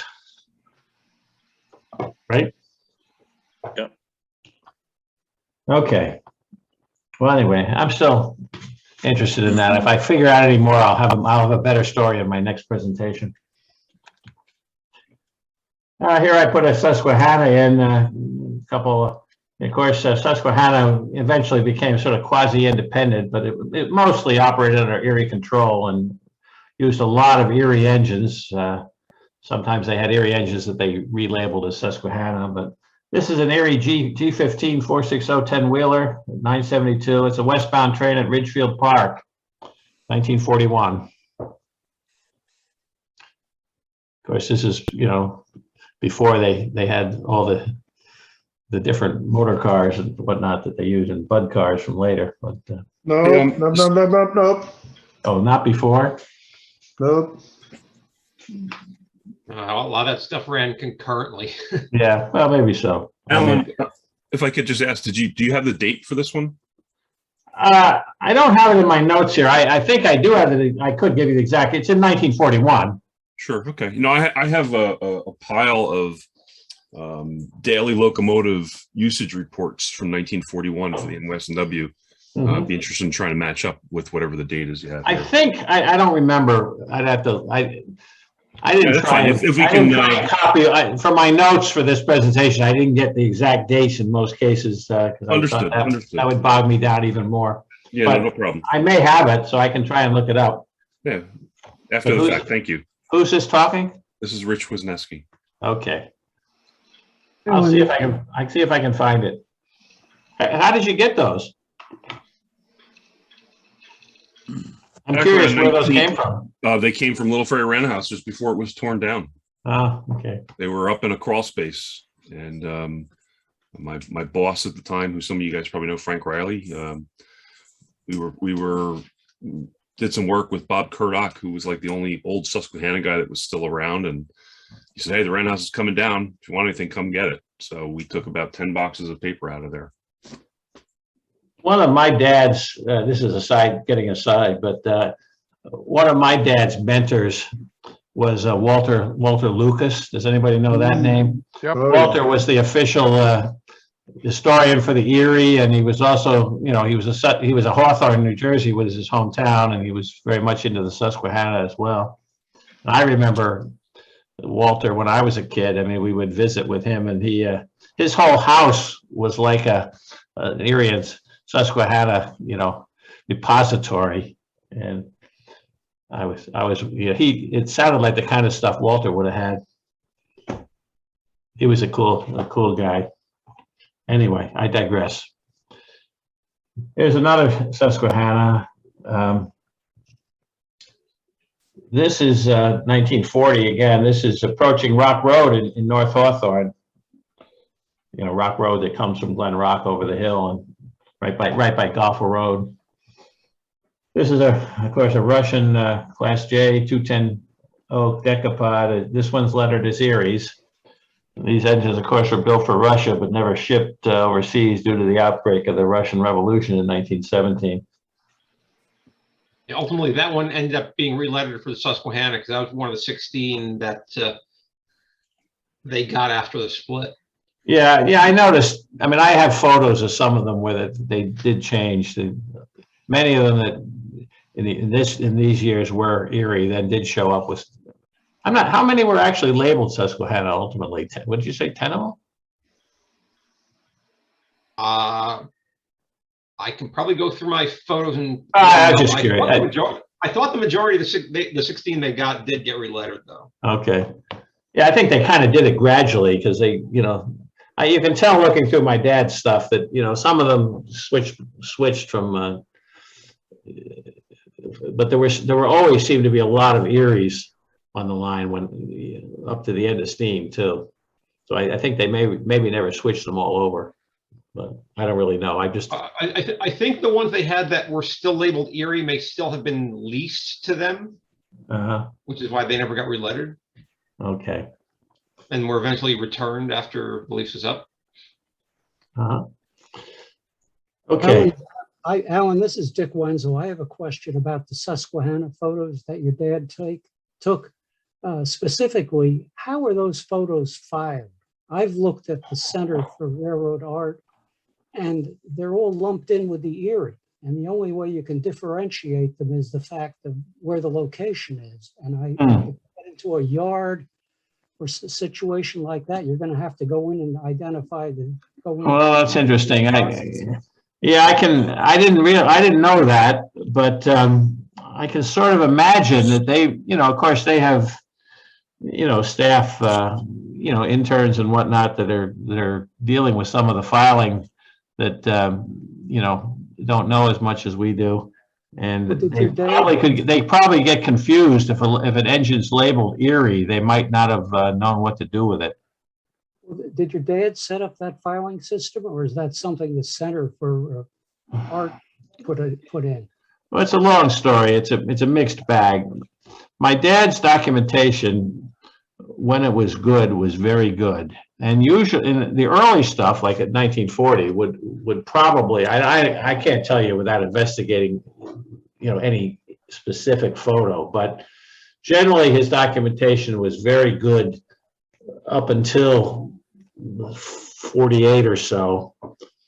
And, you know, his system was basically, he had envelopes with sometimes with glassine inserts, but you know, he would type the envelope with all the pertinent information. And so I'm a little surprised, but it's possible he would have confused them with the way he documented it too, because he would, of course, to him, if it said North Hawthorne, it was obvious it was Susquehanna. So he might have said, you know, Erie 2443 at North Hawthorne. I would think he would have had Susquehanna on there too, but maybe not always. I mean, his documentation wasn't perfect. Some things that, you know, were so obvious to him, he may not have recorded it in a way that it might have confused an intern in the Midwest. So I'm sorry. I'll have to look into that. Maybe I can help him sort some of that out.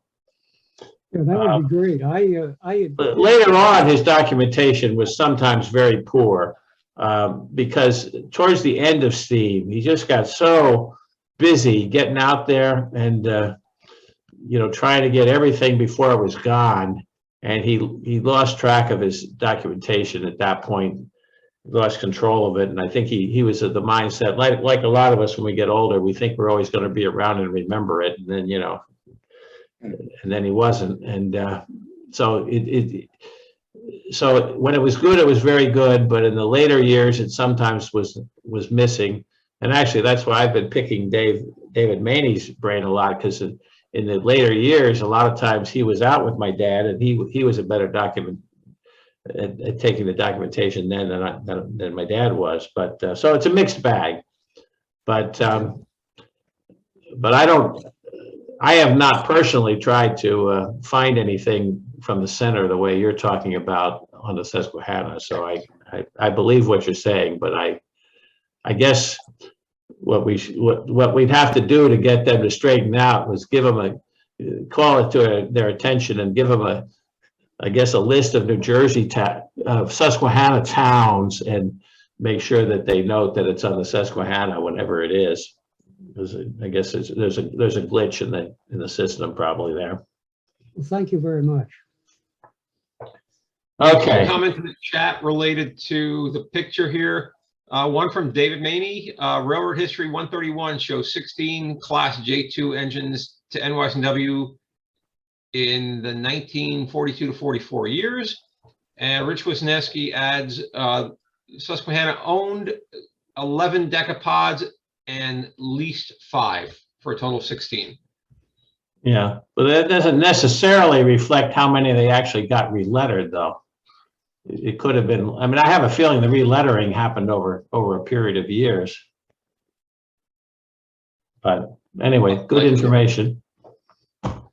Okay, well, you're still game. I'll keep going. I've one other question about that picture. It's flying flags. It's black and white. They're definitely not white. So I would guess they're green flags, which means there's another section of this train following. Yeah, I don't know anything about that in this particular case. I mean, that's not to say there might be something in the documentation that I mean, making my notes for this, I didn't take every piece of information that was in the documentation. So there's possibly something there that I'm just not aware of, but I could go back and look at the original card and see. But all right, thank you. I agree with what you're saying. I just don't know the answer. It doesn't look like white. If they're white flags, they're very dirty. General comment on the Erie K5s. I think the 2918 was the one that had a Vanderbilt tender. Was that common in the later years by the time they were getting into commuter service to put those on there? That kind of surprised me to see that on a K5, but I'm not necessarily an Erie steam expert, so I don't know. I mean, I know that one had it, and there might have been some others. David probably knows, has a good feel for that, or better than I do. So David, type a comment if you want, or chime in. But let's keep going, or I'm going to keep you way too long here. So I was going to switch over to the DNL, the Lackawanna. I don't have as many Lackawanna as Erie's though, because you're the Erie Lackawanna group, so the Erie comes first.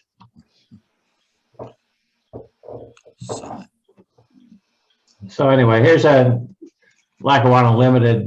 This is down in Summit, 1946. The Pocono. This is one without the bald-faced look, with a lower head, conventional headlight, which personally I prefer. This spot is just about where the Morrison Essex crosses new Route 24 now, so coming up the hill to Summit. I think it's probably, well, it's just about at Route 24.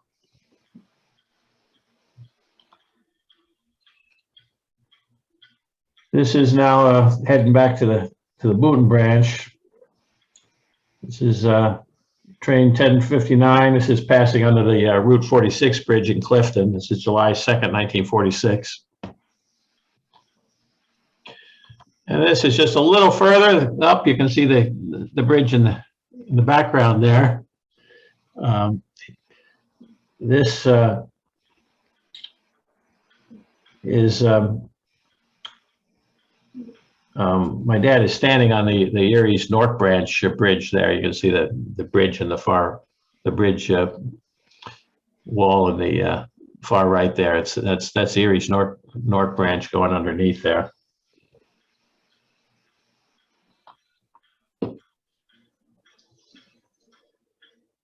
And again, this is, I don't know if you remember back in my little teaser introduction, I showed 1138 west of Patterson Station with train 1053 on July 27th. This photo is the same train with the same engine at the same spot a day earlier on June 26th. Of course, here the driving rods are up, and the other photo was perfect with them down. So I guess my story is that, you know, this is an example of his perfection. He went back to the exact same spot. He was probably frustrated because he got the rods up, and he went back the next day to get them perfect. Notice how the ballast is all even all the way along. Uh-huh.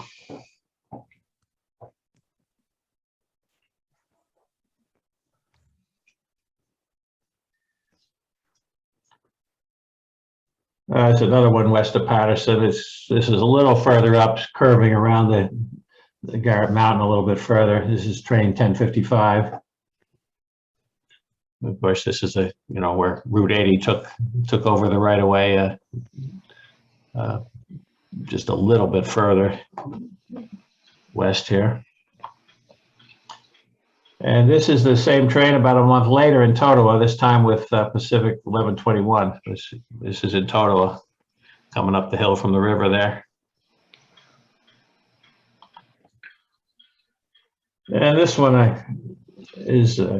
I've used before, but it's a Sunday afternoon local in 1940 at Montville. This is with the semi-streamlined 10-wheeler 1011, again at Montville. Now we're out to Lake Apacon. This is actually a train that ran from Phillipsburg to Hoboken back then. This is August 1940. It was approaching Lake Apacon Station, and you know, I remember hearing an explanation, but this is another question for the audience. Does anybody remember what that siding on the left went to? What was that? A freight house. Goes to It was a freight house at street level? Yep. Yeah, Right it at was. Landing Road. It's still there today. The building's are repurposed. I think it's a laundromat or something like that. Yeah, I thought that's what I was going to guess, but I didn't want to guess. You know, this group is too good to. I didn't want to throw out. I'm any surprised to blind actually guess. see that track still in service. That's pretty cool.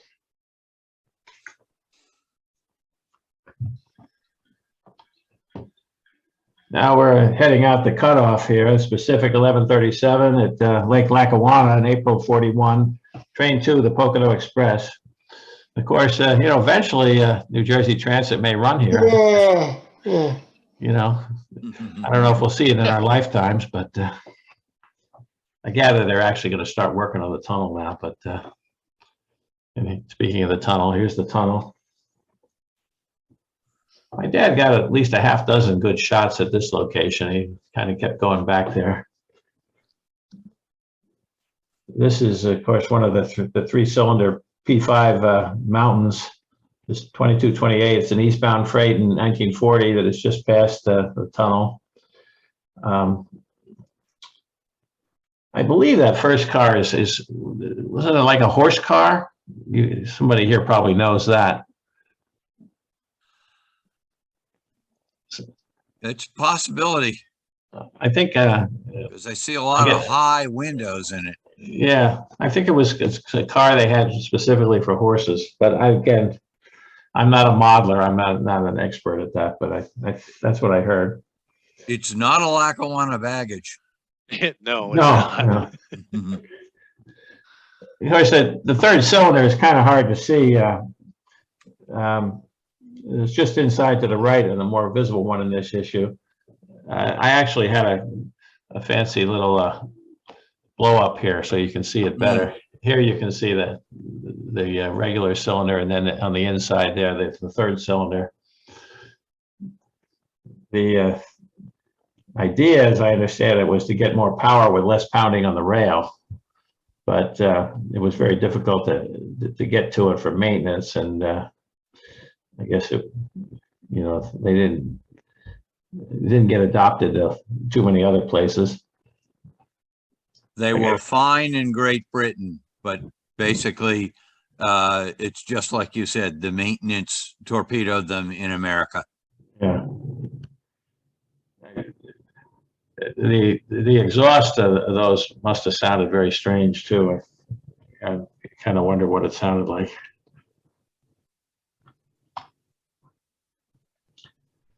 Here we have the Pocono 1644, another good-looking one, passing the Johnsonburg Creamery on the cutoff with a 50-car eastbound freight. It's March 46. Johnsonburg Station was on the north side of the tracks behind the train. There's another 3-cylinder eastbound coal train on the cutoff at Blairstown. It's June of 1940. Now I jump back to Lake Apacon to pick up the Sussex branch, and this is the same Saturday that that train from Phillipsburg that it was a few slides back. This is, of course, going the other way. 10-wheeler 1010. It's heading to Netcon and then onto the Sussex branch.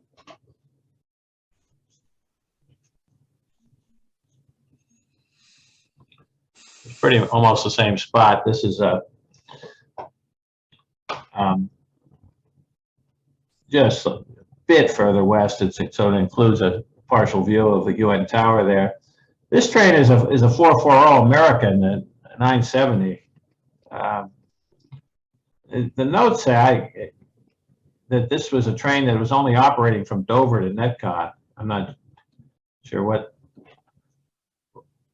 was going on there, but maybe just to connect with the electric at Dover, I guess. But kind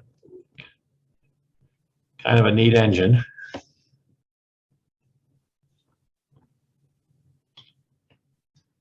And here's a train coming eastbound from Netcon. You can see just the part of the station on the far left there.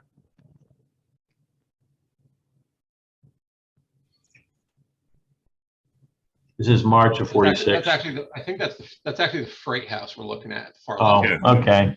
The station was on the other side of the tracks, out of the frame. That is a You free can see the house. silos for Netcon coal and lumber just behind the last car, straight above it. You say the station was on the other side of the tracks? Yes, it was. Yeah, the westbound Main and the Sussex branch were on the lower level, and the eastbound Main was on the upper level. I should probably clarify, the other side of the track the train is on, it was in between the tracks going down to Washington, which are the ones nearest to us on the left. Okay. See, that's what I'm thinking about. I mean, now, of course, it's on the other side because the tracks of the Sussex branch aren't there. Right. I meant to say, Actually, you can actually see that the leftmost track is starting to pull away from the two right ones. Right. and the elevation changes there too. The leftmost track starts to climb a little bit, and the right two tracks go down. Right. I'm with you. See that shadow there in the bottom right? I'm wondering if that's the top of that signal mast. Wasn't there a signal on the 206 bridge? Yep, I think you're right, Rich. And that's where you took the picture from. So now we're on the Sussex branch. The Lehigh and Hudson River freight here near Waterloo in August 41. This is heading to Port Morris Yard, of course. The right-of-way right here, I think, is now a road. It's Continental Drive, I believe. Lackawanna Mike 2123 is assisting the Lehigh and Hudson train. Is, I believe, mixing of engines from two different railroads was pretty uncommon in the 40s, but was a regular occurrence here. The Lackawanna engines, of course, went up to Andover to help the Lehigh and Hudson trains up to Cranberry Lake and whatnot. And it was always Lackawanna, I believe, because that was the union agreement at the time. So my dad's correspondence with trains, there was actually went back and forth on this. He was they had run some kind of a feature in the very early days, I guess it was UP and SP out by Cajon Pass. that they were sharing engines some way or out in Bakersfield. I'm not sure what it was exactly, but he sort of took umbrage at that because they had written something that basically said that was the only place where two different, carriers regularly shared, put engines from two different carriers on the same train. So he was going back and forth about how no, they did it regularly on the Lackawanna and the Lehigh and Hudson here, and he was trying to get him to do some kind of a special feature on that. I'm not sure if it ever happened, but I'm not sure because I don't really have a complete collection of I'm talking really early in the 40s, and but anyway, he was quite offended by the fact that they gave the California roads the credit for having that out there as the only place.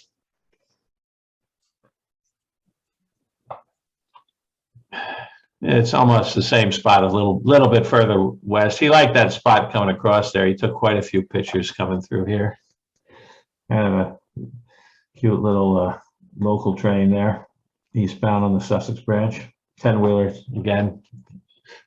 And that's a true butter dish milk car. Uh-huh. Well, I learned a new term there. I didn't really know that.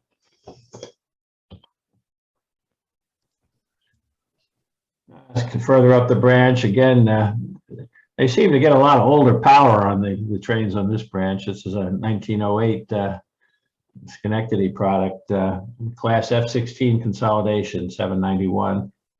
This is at Cranberry Lake eastbound.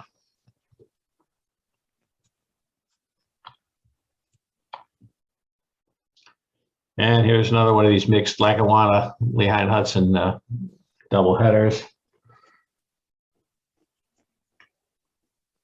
This is coming up the grade to Cranberry Lake, near Andover.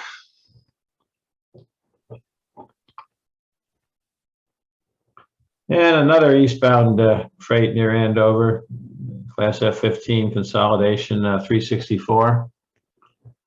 Like I said, they seem to get the older power on the Sussex branch locals.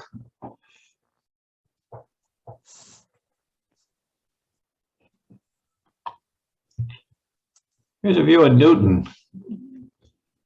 Train 1028, Pacific 118. Again, we've seen a couple times earlier. There's a second train in the background as well. I haven't actually seen too many pictures of Newton, so I was happy to. I lived in Sparta for 22 years, so this is home territory for me back then. So I was happy to find this one. And finally, we're getting to the end now. This is a Lackawanna officer special in 1941. That's a nice looking 10-wheeler, 1016, westbound from Hackettstown. I've showed this one before, I think, too, but I liked it, so it's here again. So that's really it. Just got a final few things. I was just going to say a few words about the center. I don't know if you guys are all familiar. Just tell you how I ended up with the center. My dad passed away in 1994, and he didn't really make any plans for what happened with his collection other than he'd give it to me. And then, I was working hard, and it sat in my basement for about 20 years or nearly 20 years till I, retired and, started to figure out what I would do with them. I was starting to see some degradation for some of the negatives too with, vinegar syndrome kind of problems with the old emulsions. And I started digitizing on my own, but I could tell I was never going to get it done on my own at the rate I was going. And then in 2004, the late founder of the center, John Gruber, tracked me down. He was talking about looking for some material for a book he was working on, his classic trains. And he also, I sent him a few images that I had scanned. This one ended up as a cover in their Railroad Heritage publication. And actually, I learned later, he and David Plowden had made at one of the very early meetings that the center had out in Illinois, had this list of memorable photographers, creative, almost forgotten, that they had. I think they had about 10 old timers that they had identified, but that, they were almost forgotten because they didn't even know where their stuff was at the time. I guess they came up with this. And of course, I saw that and I said, well, I've got to work a little bit. So my dad's not completely forgotten. And, I joined the center in 2008. I retired in 2011. So I finally got serious about trying to figure out what to do with the collection. And I talked to a lot of different railroad historical societies, but the problem is that, he had a lot of material from different railroads, and he had told me at one point that he really would hope to be able to keep it together. So that was definitely a goal. And, I talked to the Railroad Museum of Pennsylvania, had some other choices, and I was kind of hung up. The center was still kind of new, and I had trouble figuring out why my dad's largely Middle Atlantic collection ought to be in Wisconsin. But, as I said, I went to their meetings for several years, and the center was growing rapidly, and the other alternatives, wouldn't take the entire collection. They would break it up. So I ended up going with the center, and it really worked out well for me. I'm very happy about it, and they've done a really nice job, I think, of making my dad's stuff available. And they're working hard to make a real national archive. And of course, they've taken some, really good collections since then. The Shaughnessy collection, they're no longer just a Midwestern operation. They've got a lot of good stuff. Of course, they've got David Maney's stuff now too. So I'm very happy with them. And of course, that led to a book. I hope everybody already has a copy, but if you don't, I have no financial interest in the book at all. Scott Lotus was the author, who was the president and executive director of the center. I did get to write an afterword in it, so I'm proud of it and happy that the way it turned out. But no financial interest, but I hope everybody has a copy.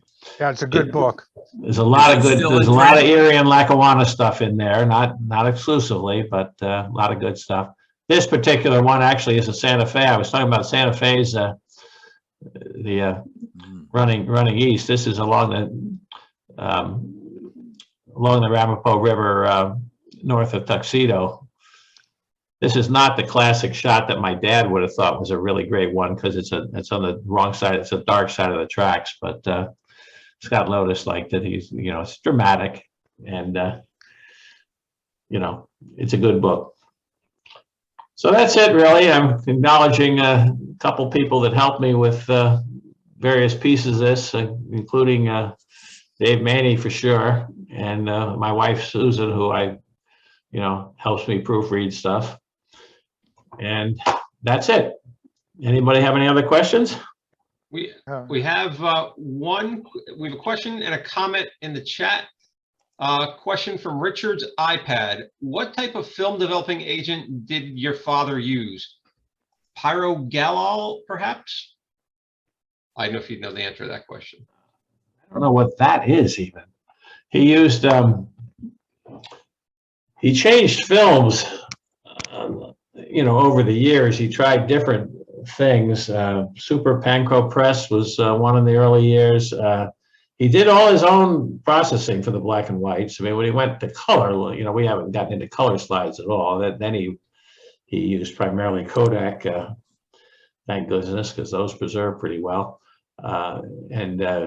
Generally let them do the processing. But for black and white, he did all his own darkroom work, and he used 3 or 4 films over the years. He experimented sometimes with just short runs of certain films, but he and originally he had different contrast papers, and then then we got the poly contrast filter system, and played around with the contrast. But obviously you couldn't do quickly anything like you can do now with Photoshop tools. So it's a whole different world now. And actually, I mean, my dad was very good at the darkroom work and taught me some things, but now with Photoshop processing, you could make some of these look better than they ever looked back when my dad was processing too. Not in all cases, but sometimes. But I don't know the answer to what you asked, the original question there. Not even familiar with that. David, do you know about that? You can make David talk here. He knows a lot of this stuff. Hey, David, unmute yourself.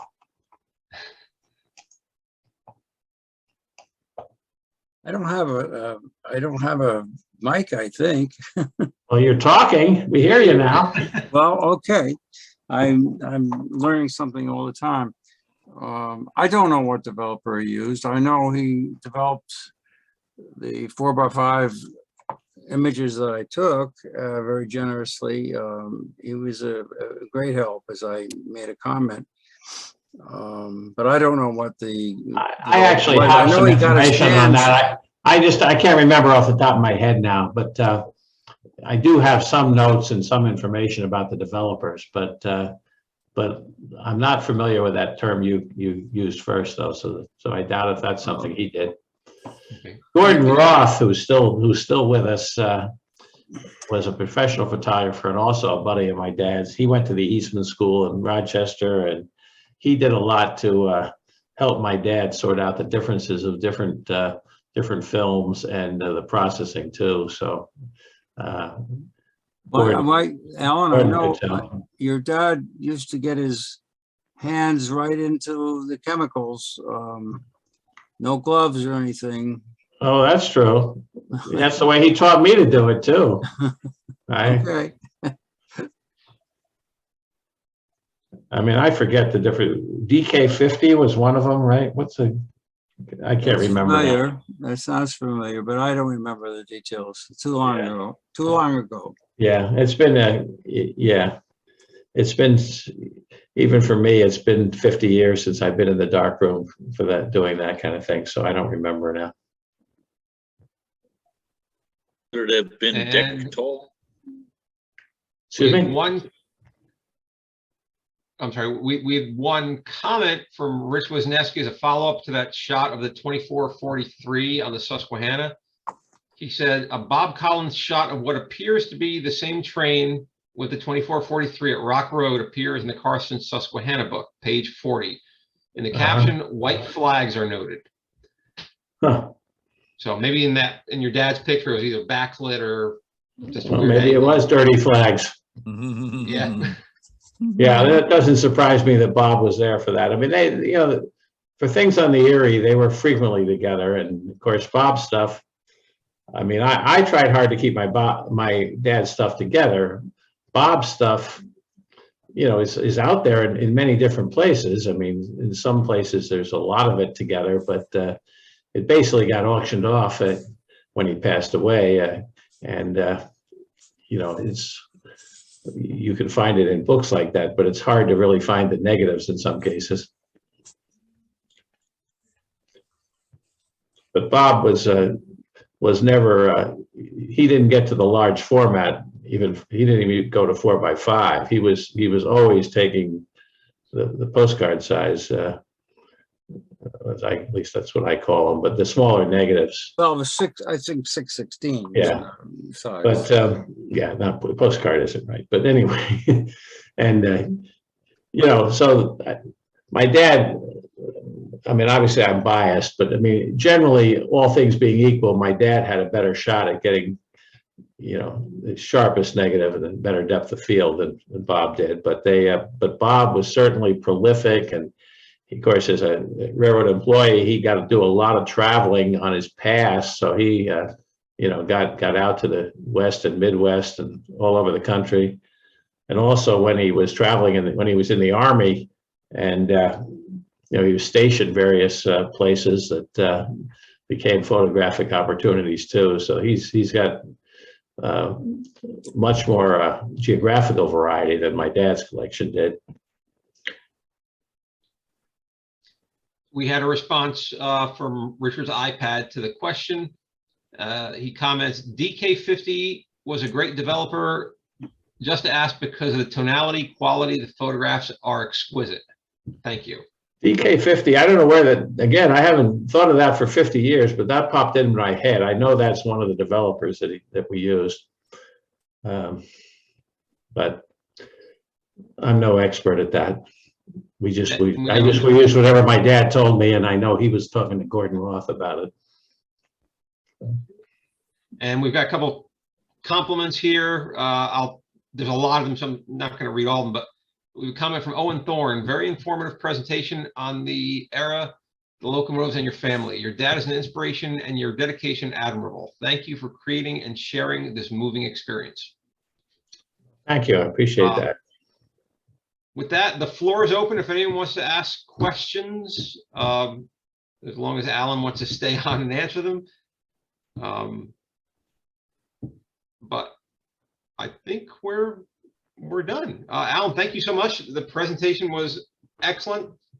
And we got a lot of good comments from the people who are on the call today, so I appreciate that. This is being recorded, so it will be posted to the Society's website, hopefully in the next week or two. So if you know someone who didn't get a chance to actually make the meeting, they can go back and look at the replay to watch the presentation. Paul, could I ask one quick last question, if I might? Go ahead, Rich. Alan, I met your dad and Mr. Collins in the early 1980s when I think the activity on the NYS&W seemed to have caught their fancy. To see them out there. The double stack train. One of them had a tan VW Rabbit that they were always in. That was my dad's car. Yeah. Okay, yeah. So those later era photos, I mean, is that part of the collection that's now at the center? No, it's still in my basement, basically. And I'm not sure how I'm going to get that done, but I mean, the intention is to get them to the center, but I have to go through them. The documentation is not very good. So it's a lot of work for me to figure out what I mean, you know, I'm sort of embarrassed. It's, you know, I think in his mind, it wasn't as important because, you know, he loved the steam and, you know, I mean, most of the slides are still in Kodak boxes. The subject matter is written on the outside and sometimes the dates or of course, sometimes on the slides, but in many cases, the exact locations are not readily known. So, you know, eventually, if anything happens to me, they'll probably just go in mass to the center. But I still have in mind processing some of them. I've always felt, though, that, you know, it's the early stuff that's most significant of my dad's work. I mean, if you go later in the 80s, a lot of people were getting the same stuff. I'm sure a lot of them on the call here. So, you know, I don't want to send a whole bunch of stuff that's not, you know, very good to the center. So I feel like I'm going to go through and sort out. I don't want to throw out anything that's of true significance, historical, but I only want to send, you know, pretty good stuff to the center. So it's a big job I haven't gotten to yet. I don't know if I will, but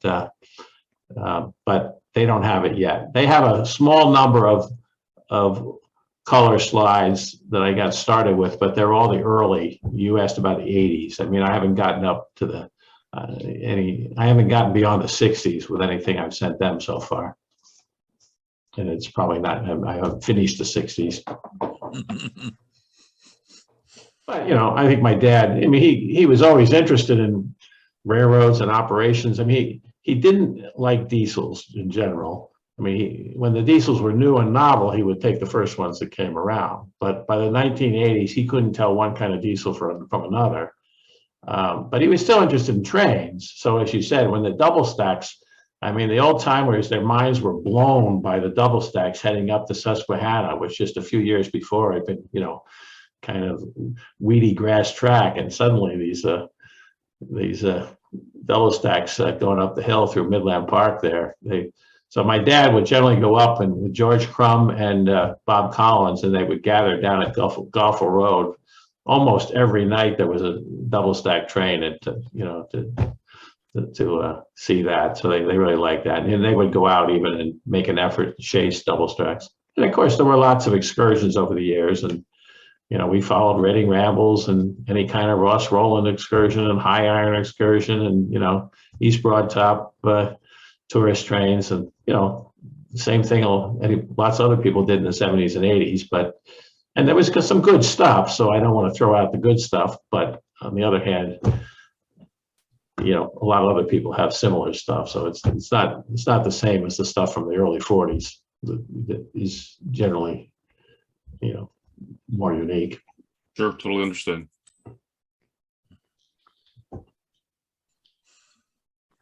All right, if no one has any other questions, I think we're done with the meeting. Future meetings, again, will be sent out an email blast to members. So make sure your email address is up to date with our membership chairman, David Stark. Other than that, thank you all for joining tonight. Alan, thank you so much for your presentation. I hope it was good. I feel bad that I went so long. My wife's going to give me a hard time, I think. But Don't Well, feel bad. We're very happy. Thanks a lot, Alan. Thank you. Excellent Okay. we presentation. really appreciate that. Everyone, thank you for joining tonight and have a good evening. Thanks, Alan. thank you. Yeah. Okay, that's it. They closed it out.